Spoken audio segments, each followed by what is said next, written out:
இன்னைக்கு ஒரு சின்ன வேத வசனத்தை எடுத்து நம்ம அதை ஆழமாக தியானித்து பார்க்க போகிறோம். இன்றைக்கு நம்முடைய தியானத்திற்காக நாம் எடுத்துக்கொள்ளும் வேத வசனம் 1 கொரிந்தியரின் புஸ்தகம் 10வது அதிகாரம் 12வது வசனத்திலே இருக்கிறது. அதில் ஒரு ஆலோசனையாக ஒரு காரியத்தை பவுல் அப்போஸ்தலர் சொல்லுகிறார். அவர் என்ன சொல்லுகிறார்னா, இப்படி இருக்க தன்னை நிற்கிறவேன் என்று எண்ணுகிறவன் விழாதபடிக்கு எச்சரிக்கையாக கடவன். ஒருத்தன் நிற்கிறான்னா நிற்கலையாங்கிறது அப்புறம். ஆனால் சிலர் என்ன செய்வாங்கன்னா, தாங்கள் நிற்பதாக நினைத்து கொண்டிருப்பார்கள். ஆனால் ஆவிக்குரிய வாழ்க்கையில் தளர்ந்து போயிருப்பாங்க, ஆவிக்குரிய வாழ்க்கையில் தள்ளாடிக்கிட்டு இருப்பாங்க, நிற்கிறதுக்கு பலன் இல்லாமல் இருப்பாங்க, சில சமயம் விழுந்து கூட போயிருப்பாங்க. ஆனாலும் அவர்கள் தங்களை நிற்பதாக நினைத்து கொண்டிருப்பார்கள். இந்த நினைப்பில் நம்ம தேவையற்ற மேலதிகமான நினைவுகள் நமக்குள்ளே வருது பாருங்க, அது ரொம்ப ஆபத்தானது. ரட்சிக்கப்படாதவன் தன்னை ரட்சிக்கப்பட்டவனைப் போல நினைத்து கொண்டிருப்பான். கர்த்தரோடு நெருங்கி ஜீவிக்காதவன் தன்னை நெருங்கி ஜீவிப்பதைப் போல நினைப்பான். தேவனுடைய வரங்களை பெறாதவன் தன்னை வரம் பெற்றவனைப் போல நினைத்து கொண்டிருப்பான். கர்த்தருடைய தீர்க்க தரிசன அபிஷேகம் பெறாதவன் தன்னை தீர்க்கதரிசி என்று கூட நினைத்து கொண்டிருப்பான். சில அழைப்புக்கு பாத்திரமாக நடத்தப்படாதவங்க சபை நடத்தலாம், சுவிசேஷ ஊழியம் செய்யலாம், ஆனால் அவர்கள் தங்களை ஒரு மேய்ப்பர் என்றும் பாஸ்டர் என்றும் நினைத்து கொண்டிருக்கலாம். அப்போ நாம் என்ன வேணாலும் நினைக்கலாம், ஆனால் நிதர்சனம் என்று ஒன்று இருக்கிறது, தேவனுடைய நினைவு என்று ஒன்று இருக்கிறது. அதான் ரொம்ப முக்கியம். கர்த்தர் என்ன மாதிரி நினைக்கிறாரோ அதுதான் நீங்கள் உங்களை பற்றி என்ன வேணாலும் நினைக்கலாம், மேலேயும் நினைக்கலாம். சில ஆட்கள் பாருங்கள், ரொம்ப தாழ்மையாக கீழே நினைப்பாங்க. அதுக்கு பேர் தாழ்மை அல்ல, இன்ஃபீரியர் காம்ப்ளெக்ஸ். அது ஒரு தாழ்வு மனப்பான்மை. தாழ்வு மனப்பான்மையில் என்ன நினைப்பாங்கன்னா, என்னாலெல்லாம் அதை செய்ய முடியாது, என்னாலெல்லாம் படிக்க முடியாது, என்னாலெல்லாம் இந்த வாழ்க்கையில் வாழ முடியாது, என்னாலெல்லாம் சபைக்கு போக முடியாது, என்னாலெல்லாம் ஊழியம் செய்ய முடியாதுன்னு சொல்லி தங்களை தாங்களே குறைவாக மதிப்பிட்டு வருவார்கள். இது ரெண்டுமே தப்பு தான். சரியான எண்ணம், நம்மை குறித்த சரியான எண்ணம் என்பது தேவனுடைய மனதிலே நம்மை பற்றி என்ன வைத்திருக்கிறாரோ அதுதான் நீங்கள் உங்களை ஒருவேளை மேலதிகமாக நினைக்கலாம். இன்றைக்கு நம்ம பார்க்கும்போது பல இடங்களில் ரட்சிப்பின் அனுபவமே இல்லாத பல பேர் தங்களை ஊழியர்களைப் போலவும் நல்ல மகிமை நிறைந்த தேவ ஊழியர்களை குறை சொல்லி அவர்களை திருத்த முற்படுகிறவரை போலவும் தங்களை காண்பித்துக் கொள்ளுகிறார்கள். காரணம் என்ன தெரியுமா? நம்ம மனசில் இருக்க நினைப்பு. இந்த நினைவு என்ன செய்யுதுன்னா, நம்ம பெரிய ஆள், நமக்கு எல்லாம் தெரியும், நம்ம தான் நீதியின் பக்கம் நிற்கிறோம், நமக்கு தான் கர்த்தருடைய வசனம் தெரியும், இவர்களெல்லாம் உள்ளே புகுந்து குழப்பம் பண்ணுறாங்க என்று. தேவனுடைய ஊழியத்தில் குறைவான காரியங்கள், குற்றங்கள் வரும்போது அதை கண்டிக்கலாம். ஆனால் யார் அதை கண்டிக்க வேண்டும் என்று ஒரு வரைமுறை இருக்கிறது.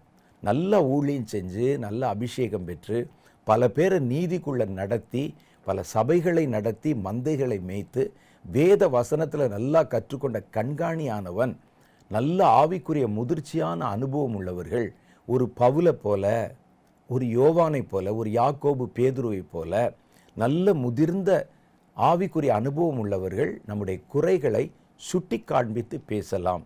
ஆனால் இன்னைக்கு வசனத்துக்கும் வார்த்தைக்கும் ஊழியத்துக்கும் அழைப்புக்கும் அபிஷேகத்துக்கும் ரட்சிப்புக்கும் சம்பந்தமே இல்லாதவர்கள் எல்லாம் தங்களை நீதிமான்கள் போலவும் தங்களை பெரிய வேத பண்டிதர்கள் போலவும் காட்டிக்கொள்ளுகிறார்கள்.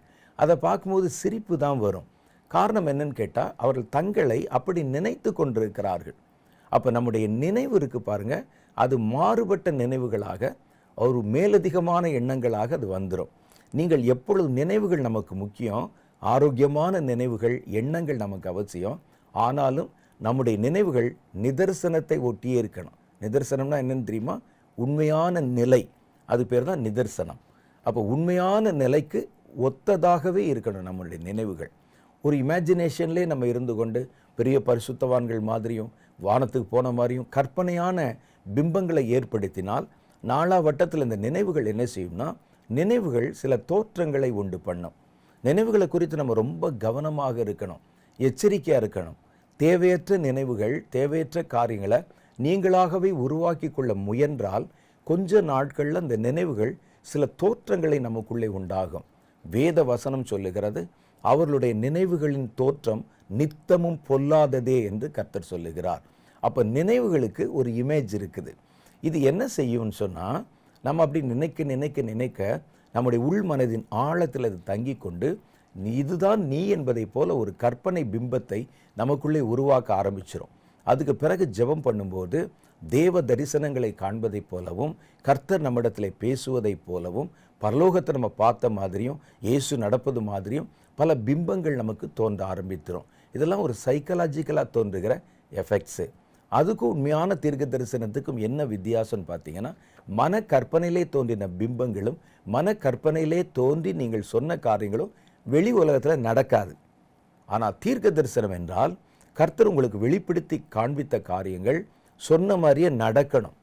ஒருவன் என் நாமத்தில் தீர்க்க தரிசனம் சொல்லி அது நடக்காமல் போனால் நீ அவனுக்கு பயப்பட வேண்டாம், நான் அவனை அனுப்பவில்லை என்று கர்த்தர் நமக்கு சொல்லி வைத்திருக்கிறார்.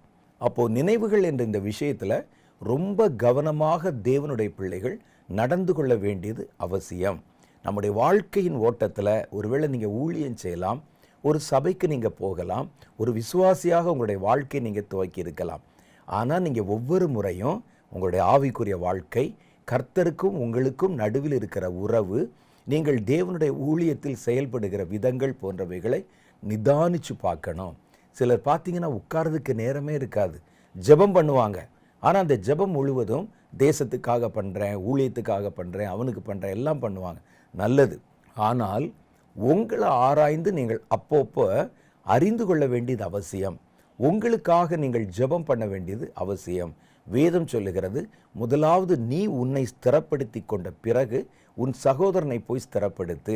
முதல்ல நீ பலம் பெறணும், நீ ஞானம் அடையணும், நீ நல்ல ஒரு உணர்வை அடையணும். உலகம் முழுவதையும் ஒருவன் ஆதாயம் செய்தாலும் தன் ஜீவனை இழந்து போனால் அதனால் அவனுக்கு என்ன உண்டாகும் என்று கர்த்தர் நம்மை பார்த்து கேட்கிறார். இதில் நீங்கள் முக்கியமாக கவனிக்க வேண்டியது, உலகம் முழுவதையும் ஆதாயம் சொன்னோன்னே பணத்தை சேர்க்கறது, காசை சேர்க்கறதை பற்றி மாத்திரம் சொல்லலை. நீங்கள் ஊழியம் செய்கிறேன்னு போய் உலகத்தில் இருக்கிற எல்லா மனிதர்களையும் ஆதாயம் செய்தால் கூட உங்கள் ஜீவனை நீங்கள் இழந்து போய் உங்களுடைய பர்சனல் வாழ்க்கையில், ஆவிக்குரிய வாழ்க்கையில் தேவன் விரும்புகிற வண்ணமான ஒரு வாழ்க்கை உங்களால் வாழ முடியலைன்னா நம்முடைய ஜீவனை நம்ம இழந்து போக வேண்டி வரும். நம்மால் நடத்தப்பட்டவன் பரலோகத்துக்கு போயிடுவான், அவங்க தேவனுடைய சமூகத்தில் ஆராதித்து கொண்டிருப்பார்கள். நாமும் உள்ளே போக முடியாதபடி தேவனுடைய சித்தத்தை செய்யாதனால தேவனுடைய சமூகத்தை விட்டு தள்ளப்பட்டு போகிற சூழ்நிலை வந்துடலாம். மத்தேயு 7வது அதிகாரத்தில் சொல்கிற மாதிரி கர்த்தர் அந்த நேரத்தில் அக்கிரமிச்சைக்காரரே அகன்று போங்கள் என்று சொல்லிவிடலாம். அதனால் ஒரு நல்ல தேவ மனிதன், அவன் ஊழியக்காரனாக இருந்தாலும் விசுவாசியாக இருந்தாலும் அடிக்கடி தன்னுடைய ஆவிக்குரிய வாழ்க்கையை தற்பரிசோதனை செய்து பார்க்க வேண்டும். அப்போ தான் தெரியும், நான் நிற்கிறேனா, தள்ளாடுறேனா, பலவீனனாக இருக்கிறேனா, விழுகைக்கு பக்கத்தில் இருக்கிறேனா, விழுந்துட்டேனா. இவ்வளோ விஷயம் எப்போ தெரியும் ஒரு ஆளுக்கு அப்படின்னா தற்பரிசோதனை தேவை. டாக்டர் பில்லி கிரகாம் தம்முடைய அனுபவத்தில் ஒரு காரியத்தை சொல்வார். அவர் எவ்வளோ பெரிய தேவ மனிதன் பாருங்கள். உலக அளவில் லட்சக்கணக்கான பேரை கர்த்தருடைய ரட்சிப்புக்குள்ளே வழிநடத்தின ஒரு தேவ மனிதன். இவர் சொல்லுவார், ஒவ்வொரு நாள் இரவிலும் படுக்கைக்கு போகிறதுக்கு முன்னால் கட்டில் பக்கத்தில் முழங்கால் படியிட்டு நான் என்னுடைய ஆவிக்குரிய வாழ்க்கையை திரும்பி பார்ப்பேன். எந்த இடத்துல தப்பு செஞ்சேன், எந்த இடத்துல பலவீனமாய் நடந்து கொண்டேன், எந்த இடத்துல தேவனுக்கு விரும்பாத காரியங்களை செய்து கொண்டேன் என்று நான் என்னை தற்பரிசோதனை செய்து பார்ப்பேன். இதை நான் என் ஆவிக்குரிய வாழ்க்கையின் துவக்கத்திலிருந்து நீண்ட நாட்களாக கடைப்பிடித்து வருகிறேன், கடைசி வரைக்கும் கடைப்பிடிப்பேன் என்றும் அவர் சொன்னார். அப்படி நான் முழங்கால் படியிடும்போது நான் முதல்ல ஆரம்பித்து ஜெபம் பண்ணுவேன். என்னை குறித்து தற்பரிசோதனை செய்வேன். நம்ம போன இடத்துல, பேசின இடத்துல, பார்த்த இடத்துல, செய்த ஊழியத்தில் ஏதாவது தவறுகள், தேவனுக்கு பிரியமில்லாத காரியங்கள் இருக்கிறதான்னு சொல்லி தற்பரிசோதனை செய்ய நான் தான் முதல்ல ஆரம்பிப்பேன். ஆனால் பரிசுத்த ஆவியானவர் எனக்கு உதவி செய்து மறைந்திருக்கிற தெரியாத பல குறைகளை கூட சுட்டி காண்பிப்பார். அவைகள் எல்லாவற்றையும் நான் திருத்துவேன். அதனால் என் வாழ்க்கையில் நேற்று பார்த்த பில்லி கிரகாம் இன்றைக்கு இருக்க மாட்டான், இன்றைக்கு பார்த்த பில்லி கிரகாம் நாளைக்கு இருக்க மாட்டான். நான் ஒவ்வொரு நாளும் என்னை புதுப்பித்து கொண்டே இருக்கிறேன் என்று தன்னுடைய புத்தகம் ஒன்றில் அவர் எழுதி வைத்திருக்கிறார். அதே மாதிரி தான் நம்ம எல்லாரும் என்ன செய்யணும், ஊழியம் எவ்வளவோ இருக்கும், நமக்கு பல பொறுப்புகள் இருக்கும், குடும்பம் இருக்கும், வேலை இருக்கும். ஒரு ஆவிக்குரிய காரியத்தில் ஒரு குறிப்பிட்ட ஓட்டத்தில் நம்ம அப்படியே இருந்து கொண்டு அதை குறித்தே நம்ம சுயமாக ஒரு சந்தோஷம் அடைந்து கொண்டு சுய திருப்தி அடைந்து கொண்டு நின்று விடக்கூடாது. அதில் மேலதிகமாக முன்னேறி போகணும். இப்படி செய்யாதவங்க தான் என்ன செய்வாங்கன்னா, தன்னை குறித்து எண்ண வேண்டியதற்கு மிஞ்சி அல்லது தவறாய் தாங்களே நினைத்து கொண்டிருப்பார்கள். இங்கே இவர் என்ன சொல்கிறாரு, தன்னை நிற்கிறவன் என்று நினைக்கிறவன், நிற்கிறவன் என்று எண்ணுகிறவன். அவன் நிற்கிறானா நிற்கலையாங்கிறது அப்புறம், அவருடைய நினைவிலே அவன் நிற்கிறதாக அவன் நினைக்கிறான். என்கிட்ட குறையே இல்லை என்று நினைக்கிறான். அது ரொம்ப ஆபத்து. எல்லா மனிதர்களும் குறை உள்ளவர்கள். என்கிட்ட குறை இருக்குது, உங்ககிட்ட குறை இருக்குது. என்னுடைய குறைகளே இப்போ இல்லை அப்படின்னு சொன்னால், நான் நல்ல ஒரு பரிபூர்ணம் அடைந்து விட்டேன்னு சொன்னால் பூமியில் இருக்க மாட்டேன் நான். அப்போ கர்த்தர் நம்முடைய குறைகள் உள்ளது தான் ஒரு மனிதனுடைய வாழ்க்கை. அதை ஒவ்வொரு நாளும் நம்ம சரிப்படுத்தி நடந்து கொண்டே போகணும். அப்போ இவர் இங்கே என்ன சொல்கிறாருன்னு பார்த்தா, தன்னை நிற்கிறேன் என்று எண்ணுகிறவன் விழாதபடிக்கு எச்சரிக்கையாக இருக்க கடவன். இருந்தால் ஆவிக்குரிய ஓட்டத்தில், ஆவிக்குரிய வாழ்க்கையில் விழுதல் என்பது அடிக்கடி நடக்கக்கூடிய ஒரு காரியம் பலருடைய வாழ்க்கையில். அந்த விழுதல் எங்கிருந்து விழுகிறோம் என்பது இருக்கிறது. பாருங்கள், நம்முடைய மாம்ச பிரகாரமான வாழ்க்கையிலுமே விழுகை என்பது தொடர்ந்து நடக்கக்கூடிய ஒரு காரியமாக தான் இருக்குது. ஆனால் எங்கிருந்து விழுகிறோம் என்பதை வைத்துத்தான் அதோடைய விளைவுகள் கணக்கிடப்படுகிறது. குழந்தை பிராயத்தில் இருக்கும்போது நம்ம நடப்பதற்கு முயற்சி பண்ணுகிறோம், அப்போது தள்ளாடி கீழே விழுந்து விடுகிறோம். அப்படி பார்ப்போம், பக்கத்தில் பேரண்ட்ஸ் இல்லைன்னு சொன்னோடனே மறுபடியும் செவத்தை பிடிச்சி எந்திரிக்க பார்ப்போம். குழந்தை என்ன செய்யுன்னு பாருங்கள். ஒரு தாய் பக்கத்தில் இருந்தால் கீழே விழுந்தோன்னே அழும். பக்கத்தில் யாருமே இல்லைன்னா விழுந்த குழந்தை அழாது, சுற்றி முற்றி பார்த்துட்டு மறுபடியும் செவத்தை பிடிச்சி நிற்கும். நின்றுட்டு மறுபடியும் நடக்கும், பொத்துன்னு விழும், மறுபடியும் நடக்கும். அந்த விழுகை நல்லது. அது விழுந்து விழுந்து முயற்சி பண்ணுவதற்கு தன் மனதை ஆயத்தப்படுத்தி கொள்ளுகிறது. இந்த விழுகையில் குழந்தை விழுந்தால் நீங்கள் பாருங்கள், அடிபடாது. பல இடங்களில் ரொம்ப ஆச்சரியமாக இருக்கும். நிறைய செய்திகளை பார்ப்பீங்க, விமான விபத்து நடந்து எல்லாரும் சேர்த்துருப்பாங்க, குழந்தை மாத்திரம் உயிரோடு இருக்கும். குழந்தைகள் மேலேருந்து கீழே விழு, முடிஞ்சது கதை நினைப்போம், பிள்ளைகளுக்கு ஒன்றும் ஆகாது. ஏன்னா குழந்தைகள், நான் இதை ஆவிக்குரிய காரியத்தோடு ஒப்பிட்டு பார்த்தீங்கன்னா வித்தியாசமாக இருக்கும். குழந்தை பருவத்திலே அடிக்கடி அவங்க கீழே விழுவார்கள். விழுந்தவர்கள் மறுபடியும் எழுந்திருப்பார்கள். அவங்க நிற்கிற இடத்துலேருந்து கீழே விழுவாங்க, அடி பெருசாக படாது. ஒரு மனிதன் தான் நிற்கிற இடத்துலேருந்து கீழே விழும்போது அடி அதிகமாக படாது. விழுதலில் பல விஷயங்கள் இருக்குது. ஒன்று, அவருடைய வயசு இருக்குது. ஒரு வாலிபன் கீழே விழுந்தால் கொஞ்ச நேரத்தில் அல்லது கொஞ்ச நாட்களில் குணமாகி விடுவான்.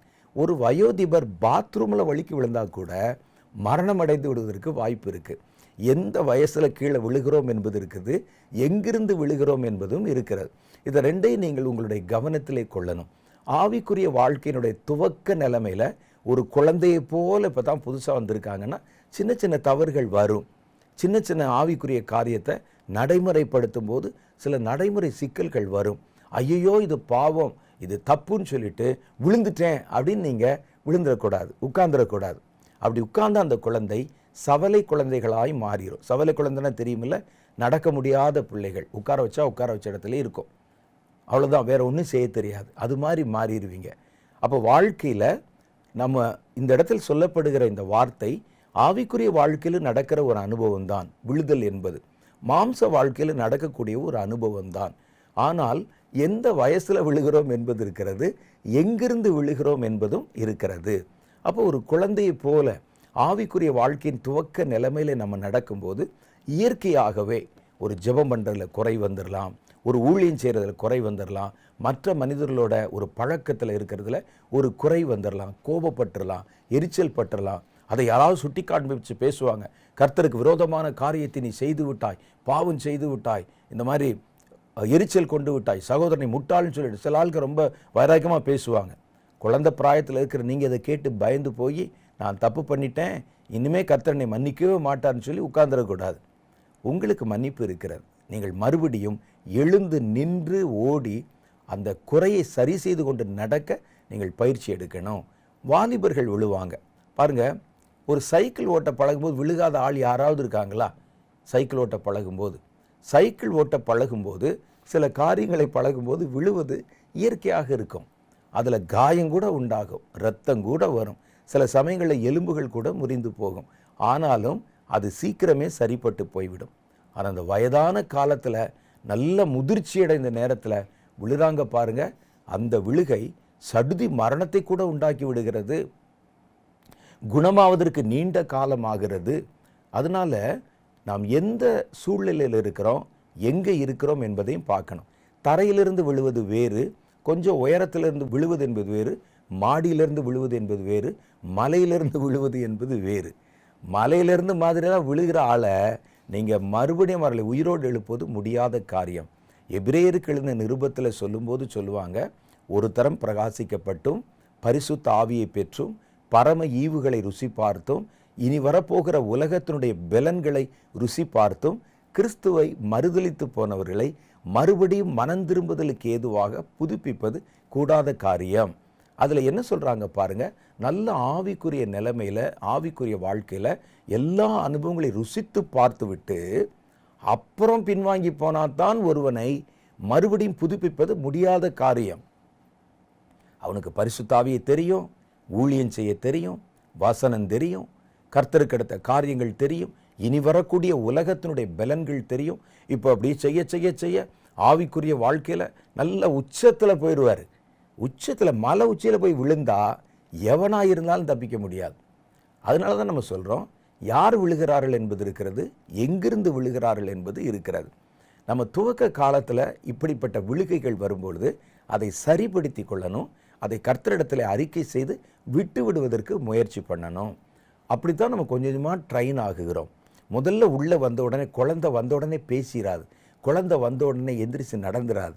குழந்தை பிறந்த உடனே நடந்துச்சுன்னா அது மனிதனல்ல, மாடு. மாடு தான் என்ன செய்யணும், பிறந்த உடனே பார்த்தீங்கன்னா காலை மாத்திரம் உதைச்சிட்டு எந்திரிச்சு குதிச்சு ஓட ஆரம்பிச்சிடும். நம்ம மனிதர்கள், நமக்கு ஒரு கிராஜுவலாக ஒரு வளர்ச்சியை கர்த்தர் வைத்திருக்கிறார். ஏனென்றால் நம்முடைய வளர்ச்சி என்பது சரீரத்தோடு கூட சேர்ந்து நம்முடைய ஞானம் சார்ந்த ஒரு வளர்ச்சியாக இருக்கிறது. அதனால தான் நம்முடைய வளர்ச்சி என்பது ரொம்ப கிராஜுவலாக ஒரு குறிப்பிட்ட பருவத்தில் காலத்துக்குள்ளே வளர்கிற மாதிரி ஒரு திட்டத்தை, ஒரு சிஸ்டத்தை கர்த்தர் வச்சிருக்கிறாங்க. அப்போ இதில் விழுகை என்பதும் கற்றுக்கொள்வதல் என்பதும் நமக்கு வருகிறது. விழுகை என்பது, இந்த சின்ன சின்ன விழுகை என்பது கற்றுக்கொள்ள வைக்கிறது நம்மை. அதை முதல்ல நம்ம தெரிஞ்சுக்கிறணும். ஒரு விழுகை வந்துவிட்டால் மனம் பதறி அப்படி உட்கார்ந்துடக்கூடாது. அந்த விழுகை நமக்கு சில பாடங்களை கற்றுத்தரும். நான் உபத்திரவப்பட்டது நல்லது, அதனால் உம்முடைய பிரமாணங்களை நான் கற்றுக்கொள்ளுகிறேன் என்று தாவீது சொல்லுகிறார். தாவீதினுடைய வாழ்க்கையில் விழுந்த போது அவர் பல காரியங்களை கற்றுக்கொண்டார். அப்போ சின்ன சின்ன விழுகை, அந்த விழுகைகள் வரும்போது அது நமக்கு பல பாடங்களை கற்பிக்கிறது. விழுந்தவன் அப்படியே உட்கார்ந்துடக்கூடாது. உங்களுக்கு மறுபடியும் நீங்கள் நடப்பதற்கு ஒரு வாய்ப்பு இருக்கிறது, நீங்கள் செயல்படுவதற்கு ஒரு காரியம் இருக்கிறது என்பதை தெளிவாக நீங்கள் புரிந்து கொள்ளணும். ஆனால் அதே நேரத்தில் நாம் விழுகிறது உயர்ந்த நிலைமைக்கு போய் எல்லாம் தெரிஞ்சு எல்லாம் பார்த்துட்டு துணிகரமாய் நான் விழுவேன் என்று விழுந்தால் அந்த விழுகையிலிருந்து நம்மை காப்பாற்றக்கொள்ள யாராலும் முடியாது. அப்போ விழுகை வரும்பொழுது அதில் எழுந்திருப்பதற்கான வாய்ப்புகளை தேடி நீங்கள் எந்திரிச்சிட்டிங்கன்னா நீங்கள் தப்பித்து விடலாம், ஒரு புதிய ஓட்டத்தில் ஓடிவிடலாம். அது குறித்து கர்த்தருடைய வேதம் நிறைய காரியங்களை சொல்லுகிறது. கிறிஸ்துவனுடைய சீஷரில் 2 பேர் இருந்தாங்க. அந்த 2 பேரில், அது மொத்தம் 12 பேர், குறிப்பாக 2 பேரும் கர்த்தரை மறுதலித்து விழுந்து போனார்கள். ஆனால் ஒருவர் அதில் தப்பித்து கொண்டார், இன்னொருவர் தன்னை மாய்த்து கொண்டு தற்கொலை செய்து கொண்டார். 2 பேர் செய்தது ஒரே பாவம்தான், 2 பேர் செய்தது ஒரே மாதிரி தான். யூதாஸ் காரியோத் என்பவர் இயேசுவை அந்நியர்களிடத்தில் விலைக்கு விற்று காட்டி கொடுத்தார். பாவம்தான், இயேசுவை காட்டி கொடுத்தார், பணத்துக்காக காட்டி கொடுத்தார். அடுத்து பேதுரு இயேசுவை மறுதலித்தார். இயேசுவை மறுதலித்து நான் அவரை அறியேன் என்று சொல்லி சபிக்கவும் சத்தியம் பண்ணவும் துவங்கினார் என்று எழுதியிருக்கு. அவங்களுக்கு முன்னால் சொல்ல சபிக்கிறதுனா என்னென்ன வார்த்தை சொல்லி திட்டினாருன்னு தெரியல. அவரை நான் அறியலை அப்படின்னு சொல்லி அவ்வளவு கேவலமாக அவரை பேசினார். ஆனால் 2 பேரும் தங்களுடைய ஆவிக்குரிய வாழ்க்கையில் விழுந்தார்கள். ஆனால் ஒருவன் தன்னுடைய விழுகையை நினைத்து வெளியே போய் மனம் கசந்து அழுது அந்த விழுகையிலிருந்து எழுவதற்கான வாய்ப்புகளை அவன் தேடினான். இன்னொருவன் விழுந்த உடனே அவன் சாத்தானால் வஞ்சிக்கப்பட்டு இனி உனக்கு பாவ விமோசனமே கிடையாது, உன் பாவம் மன்னிக்கப்படவே படாது, குற்றமற்ற இரத்தத்தை நீ காட்டி கொடுத்து விட்டாய் என்று சொல்லி அவனுடைய இருதயத்தை மனமடிவுக்குள்ளாக்கி அவனை முழுவதுமாக தற்கொலைக்குள்ளாக அதை தூண்டிவிட்டது. பாருங்க, யூதாஸ் ஒருவேளை அப்போ ஜெபம் பண்ணியிருந்தா அவர் பாவம் மன்னிக்கப்பட்டிருக்குமா என்று கேட்டால் கண்டிப்பாக மன்னிக்கப்பட்டிருக்கும். அவருடைய பாவம் கண்டிப்பாக மன்னிக்கப்பட்டிருக்கும். அவர் காட்டி கொடுத்தார். இதே போல் காட்டி கொடுத்தவங்க இன்றைக்கி நம்முடைய வாழ்க்கையில் எவ்வளோ பேர் இருக்கிறாங்க தெரியுமா? அவர்கள் மன்னிப்பு கேட்டால் கர்த்தர் மன்னிக்க மனம் பெருத்தவராக இருக்கிறார். ஆனால் யூதாசுடைய விழுகை கொஞ்சம் வித்தியாசமானது. அவன் விழுவதற்கு முன்பாக சாத்தான் அவனுக்குள் புகுந்தான் என்று வேதத்தில் எழுதப்பட்டிருக்கிறது. எல்லாரும் உட்கார்ந்துருக்கிறாங்க ராப்போஜன பந்தியில் இருக்கும்போது யூதாஸ் அங்கே வருகிறான். ஆண்டவர் சொல்றாரு, இந்த அப்பத்துணிக்கையை நான் திராட்சரசத்தில் தோய்த்து யாருக்கு கொடுக்கிறேனோ அவன்தான் சொல்லி அதை எடுத்து யூதாஸ் கையில் கொடுத்தார். மற்றவர்கள் அந்த சாப்பாட்டு மும்முரத்தில், விருந்து மும்முரத்தில் இதை பெரிதாக கவனித்ததாக நமக்கு தெரியவில்லை. இதை கொடுத்த உடனே அவன் துணிகரமாக அதை வாங்கினான்ல, வாங்கின உடனே வசனம் சொல்லுது, சாத்தான் அவனுக்குள்ளே உள்ளே புகுந்தான். சாத்தான் உள்ளே புகுந்ததுனால தான் அவன் ஒரு பாவத்தை செய்த போது அந்த பாவ உணர்வை அவனுக்குள்ளே தூண்டி தூண்டி தூண்டி இனி உனக்கு விடுதலே இல்லை, சீஷர்கள் முகத்தில் எப்படி முழிப்ப, இயேசுனுடைய முகத்தில் எப்படி முழிப்ப என்று சொல்லி இது ஒரு பெரிய அவப்பெயராக இருக்குமேன்னு மனக்குழப்பங்களை உண்டு பண்ணி இவன் மனம் திரும்புதலுக்கு உண்டான வழியை பார்க்க முடியாமல் செய்து விட்டது. பார்க்க முடியாமல், அதான் முக்கியம். நீங்கள் விழுந்தால், ஒருவேளை விழ நேரிடும், கண்டிப்பாக சின்ன சின்ன விழுகைகள் வரும். ஆனால் அதில் மனம் அடிவாகும்படிக்கு சாத்தான் கிரியை செய்யும் போது நீங்கள் கவனமாக இருக்கணும். ஒருவன் விழ நேரிட்டால் எழுவதற்குண்டான வாய்ப்பு என்ன என்பதை தேடணும். விழுந்துட்டோம் இனி அவ்வளோதான் சொல்லி நீங்கள் உட்கார்ந்துடக்கூடாது. கர்த்தர் தம்முடைய இரத்தத்தினாலே நம்மை கழுவவும் நம்முடைய பலவீனங்களை அவர் அறிந்தவராகவும் இருக்கிறார். அதை நீங்கள் புரிஞ்சுக்கிறணும். இவனும் கூட, யூதாஸ் காரியத்தும் கூட அங்கே விடுவிக்கப்படுவதற்கும் மன்னிக்கப்படுவதற்கும் வாய்ப்பு இருந்தது. நீங்கள் சொல்லுங்களேன், அவர் போய் கேட்குறாருன்னு வச்சுங்க, ஐயோ ஆண்டவரே, அவன் போய் வெளியே போய் ஒரு பாவத்தை செய்தோன்னு எங்கே போய் நின்னார் அப்படின்னு பார்த்தீங்கன்னா, நேராக ஆசாரியர் இடத்துல போய் நின்னான். பிரதான ஆசாரியர் இடத்துல. அதான் அவன் செய்த பெரிய தப்பு. அங்கே போய் அவங்ககிட்ட போய் அறிக்கை செய்கிறான்னு பாருங்க. ஒரு பாவ அறிக்கை எங்கே செய்யணும்னு இருக்குல்ல. பாவ அறிக்கை சிலர் போய் எங்கேயாவது போய் அறிக்கை செஞ்சுட்டு இருப்பாங்க. நண்பர் இடத்துல போய் சொல்லுவாங்க, பாரு நான் நேற்று இப்படி ஒரு பாவம் செஞ்சிட்டேன், அப்படி ஒன்று பண்ணிட்டேன் அப்படின்னு சொல்லுவாங்க. ஒருவனுக்கு யாராவது ஒருவனுக்கு பாவம் செய்து அவன்கிட்ட போய் அறிக்கை செஞ்சால் கூட அதில் லாஜிக் இருக்குது. இவன் செய்த பாவம், இந்த பாவம் செய்த உடனே இயேசுவை சிலுவையில் அறைய போகிறார்கள் என்று தெரிந்த உடனே அந்த 30 வெள்ளிக்காசுகளை எடுத்துக்கொண்டு நேராக பிரதான ஆசாரியர்களை வந்து சந்தித்தான். இப்போ அவர் ஆவிக்குரிய நிலைமையிலிருந்து விழுந்துட்டு இயேசுவை குற்றமற்ற இரத்தத்தை காட்டி கொடுத்து விட்டார். அது பாவம்தான், தவறு தான், சாபம்தான். இப்போ அந்த பாவம் என்றவருக்கு தெரிந்த உடனே அந்த வெள்ளி காசுகளை எடுத்துக்கொண்டு நேராக பிரதான ஆசாரியர் இடத்துல ஓடி வந்தான். ஓடி வந்து என்ன சொல்லுகிறான் பாருங்கள், குற்றமற்ற இரத்தத்தை நான் காட்டி கொடுத்தேனே. அது ஒரு கன்ஃபெஷன், ஒரு பாவ அறிக்கை. அவருடைய இரத்தம் குற்றமற்றது, நான் பணத்துக்கு ஆசைப்பட்டு அவரை காட்டி கொடுத்துட்டேனே அப்படின்னு சொல்லி பிரதான ஆசாரியர்கள் இடத்துல அறிக்கை செய்தான். அதுக்கு அவங்க என்ன பதில் சொன்னாங்க தெரியுமா? அது உன் பாடு, அது ஓம் பாடுப்பா, அது எதுக்கு இங்கே வந்து சொல்லி கொண்டிருக்கிறாய்? இவங்க தான் ராத்திரி பகல் அவனோடு அடிக்கடி பேசினவங்க, எப்படி காட்டி கொடுக்கணும், எவ்வளோ விலைன்னு பேசினவங்க, அவன் அந்த பாவத்தை செய்வதற்கு உறுதுணையாக இருந்தவர்கள், உற்சாகப்படுத்தினவர்கள்.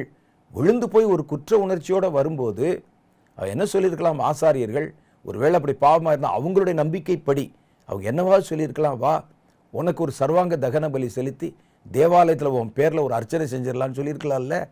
அவன் சொல்லலை. அவன் என்ன செய்தான் பாருங்கள், அது உன் பாடு, உன் தேவனுடைய பாடு, எங்களுக்கு இதில் சம்பந்தம் இல்லைன்னு சொல்லி அவர்கள் அங்கே விலகி கொண்டார்கள். பாவ அறிக்கை செய்யணும், ஆனால் எங்கே செய்யணும் என்பதுதான் முக்கியம். 2 பேருமே விழுந்தார்கள். அவன் போய் பாவ அறிக்கை அங்கே போய் செய்தான். அவனுக்கு ஒன்றுமே புலப்படலை. அதோடு வெளியே எந்திரிச்சு ஓடி வருகிறான். போய் இரத்த நிலம் என்று சொல்லக்கூடிய இடத்துல போய் அந்த காசுகளை எரிந்து விட்டு, ஆலயத்திலே கூட அந்த காசுகளை எரிந்து விட்டு நான்று கொண்டு செத்தான் என்று வேதத்தில் எழுதப்பட்டிருக்கிறது. யூதாஸ் செய்தது மன்னிக்க முடியாத பாவம் அல்ல. இயேசு கிறிஸ்துவின் இரத்தம் சகல பாவத்தை நீக்கி மன்னிக்க போதுமானதாக இருக்கிறது. ஆனால் அவன் மன்னிப்பை கோரவில்லை, மன்னிப்பை கேட்கவில்லை. ஒருவன் விழுந்த உடனே 2 அப்ரோச் இருக்குது. விழுந்த ஒருவன் எழுந்திருப்பதற்கான வாய்ப்புகள் என்ன என்று தேடுவான். இன்னும் சிலர் விழுந்துட்டா மனம் அடிவாயிருவாங்க. ஸ்கூலில் பார்த்துருப்பீங்களே, பரீட்சை நடக்கும், பரீட்சையில் ஃபெயிலாக போயிடுவாங்க. சில ஃபெயிலாக போனவங்க என்ன செய்வாங்கன்னா, அடுத்த வருஷம் எப்படி முன்னேறலாம்னு பார்ப்பாங்க. சிலர் அவ்வளோதான் வாழ்க்கை முடிந்து விட்டது என்று சொல்லி தற்கொலை பண்ணி கொள்வார்கள். ஆனால் பாருங்கள், அதுக்கு பிறகுதான் அவர்களுக்கு தெரியும் வாழ்க்கை என்பது வெறும் பரீட்சை அல்ல, வாழ்க்கை என்பது வெறும் மார்க் அல்ல, வாழ்க்கை என்பது வெறும் ஸ்கூல் அல்ல. இதெல்லாம் நமக்கு பிறகு தெரிஞ்ச என்ன பிரயோஜனம்? அப்போ ஒரு இடத்துல விழும்போது, தவறும்போது அதிலிருந்து எந்திரிக்கிறதுக்கு உண்டான மார்க்கத்தை நம்ம தேடணும். தாவீது செய்யாத பாவமா? தாவீது எவ்வளவு பெரிய பாவத்தை செய்தார் பாருங்கள்.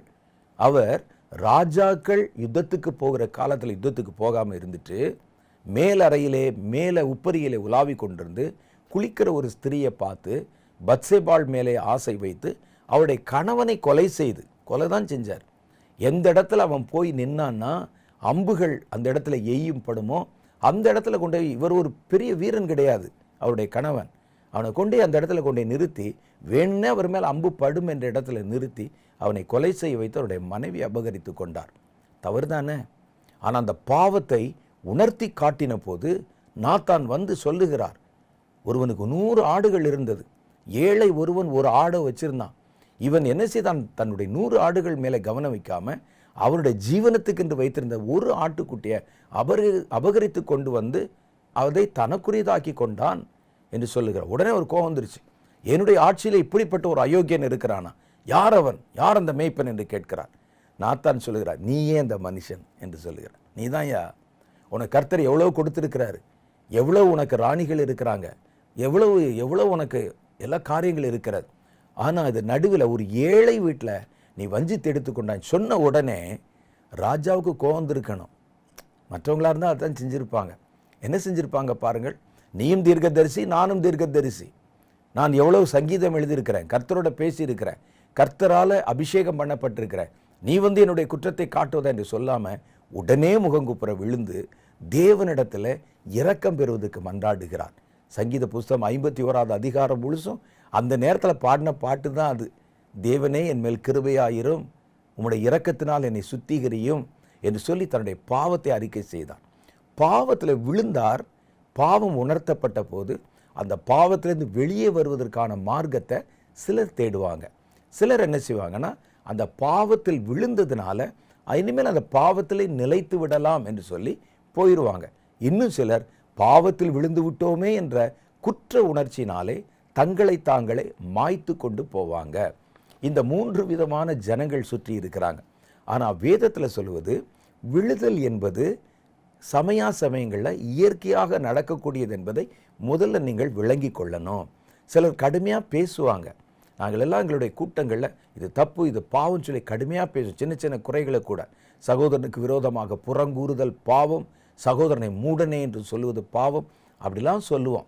ஆனால் சில நேரத்தில் வாய் தவறி நம்ம பேசின உடனே, இங்கே பேசினாங்களே, நம்ம சர்ச்சில் இதை பற்றி பேசினாங்களே, மூடனே என்று சொல்லுகிறவன் எரி நரகத்துக்கு பாத்திரவானாக இருக்கிறான்னு, அவ்வளோதான் போல, எனக்கு வந்து எரி நரக தண்டனை தான் போலன்னு நீங்கள் போயிடக்கூடாது. அதில் அந்த காரியத்தில் நான் விழுந்துட்டேன், என் பலவீனத்தினால் விழுந்துட்டேன்னு சொன்னால் அதில் இருந்து வெளியே வருவதற்கும் மறுபடியும் அந்த காரியத்தை செய்யாமல் என்னுடைய வாழ்க்கையை, என்னுடைய ஓட்டத்தை முன்போல தொடர்வதற்கும் என்ன வழி என்பதை வழியை தேடணும். அதுதான் முக்கியம். ஆனால் ஏன் நீங்கள் அப்படி பேசுகிறீங்கன்னு எங்களை கேட்டால், நாங்கள் அப்படி தான் பேசணும். நாங்கள் கொஞ்சம் லீனியன்ஸ் கொடுத்து பேசினால் அதையே சாக்காய் வைத்து கொண்டு ஒவ்வொருவரும் தாங்கள் செய்கிற தப்பிதங்களுக்கும் பாவங்களுக்கும் அதை காரணம் காட்டி விடுவார்கள். அதனால் வேதம் கூட பல இடத்துல நமக்கு ரொம்ப கண்டித்து உணர்த்தும் போது அந்த உணர்வுகள் வழியாக நாம் ஒன்றை புரிந்து கொள்ளணும், அந்த காரியங்களில் இருந்து வெளியே வருவதற்கும் ஒரு மார்க்கத்தை கர்த்தர் வைத்திருக்கிறார். அப்போ ஒருவன் விழும்போது என்ன செய்யணும்? ஒருவன் ஒரு தப்பிதத்தில் அல்லது ஒரு குறையிலே அல்லது தன்னுடைய பலவீனத்தில் விழுந்து விட்டால் அந்த பலவீனத்தில் அப்படியே விழுந்து விடணுமா? சிலர் எல்லாம் போச்சு, பாவம் செஞ்சிட்டேன், இனிமேல் என்ன இருக்கிறது, இனி கர்த்தருடைய முகத்தில் எப்படி முழிப்பேன், அதனால் மறுபடியும் இந்த பாவ வாழ்க்கையில் தொடர்ந்து ஓடிடலாம் அப்படின்னு அவர்கள் உள்ளே ஓடுவதற்கும் வாய்ப்பு இருக்கிறது.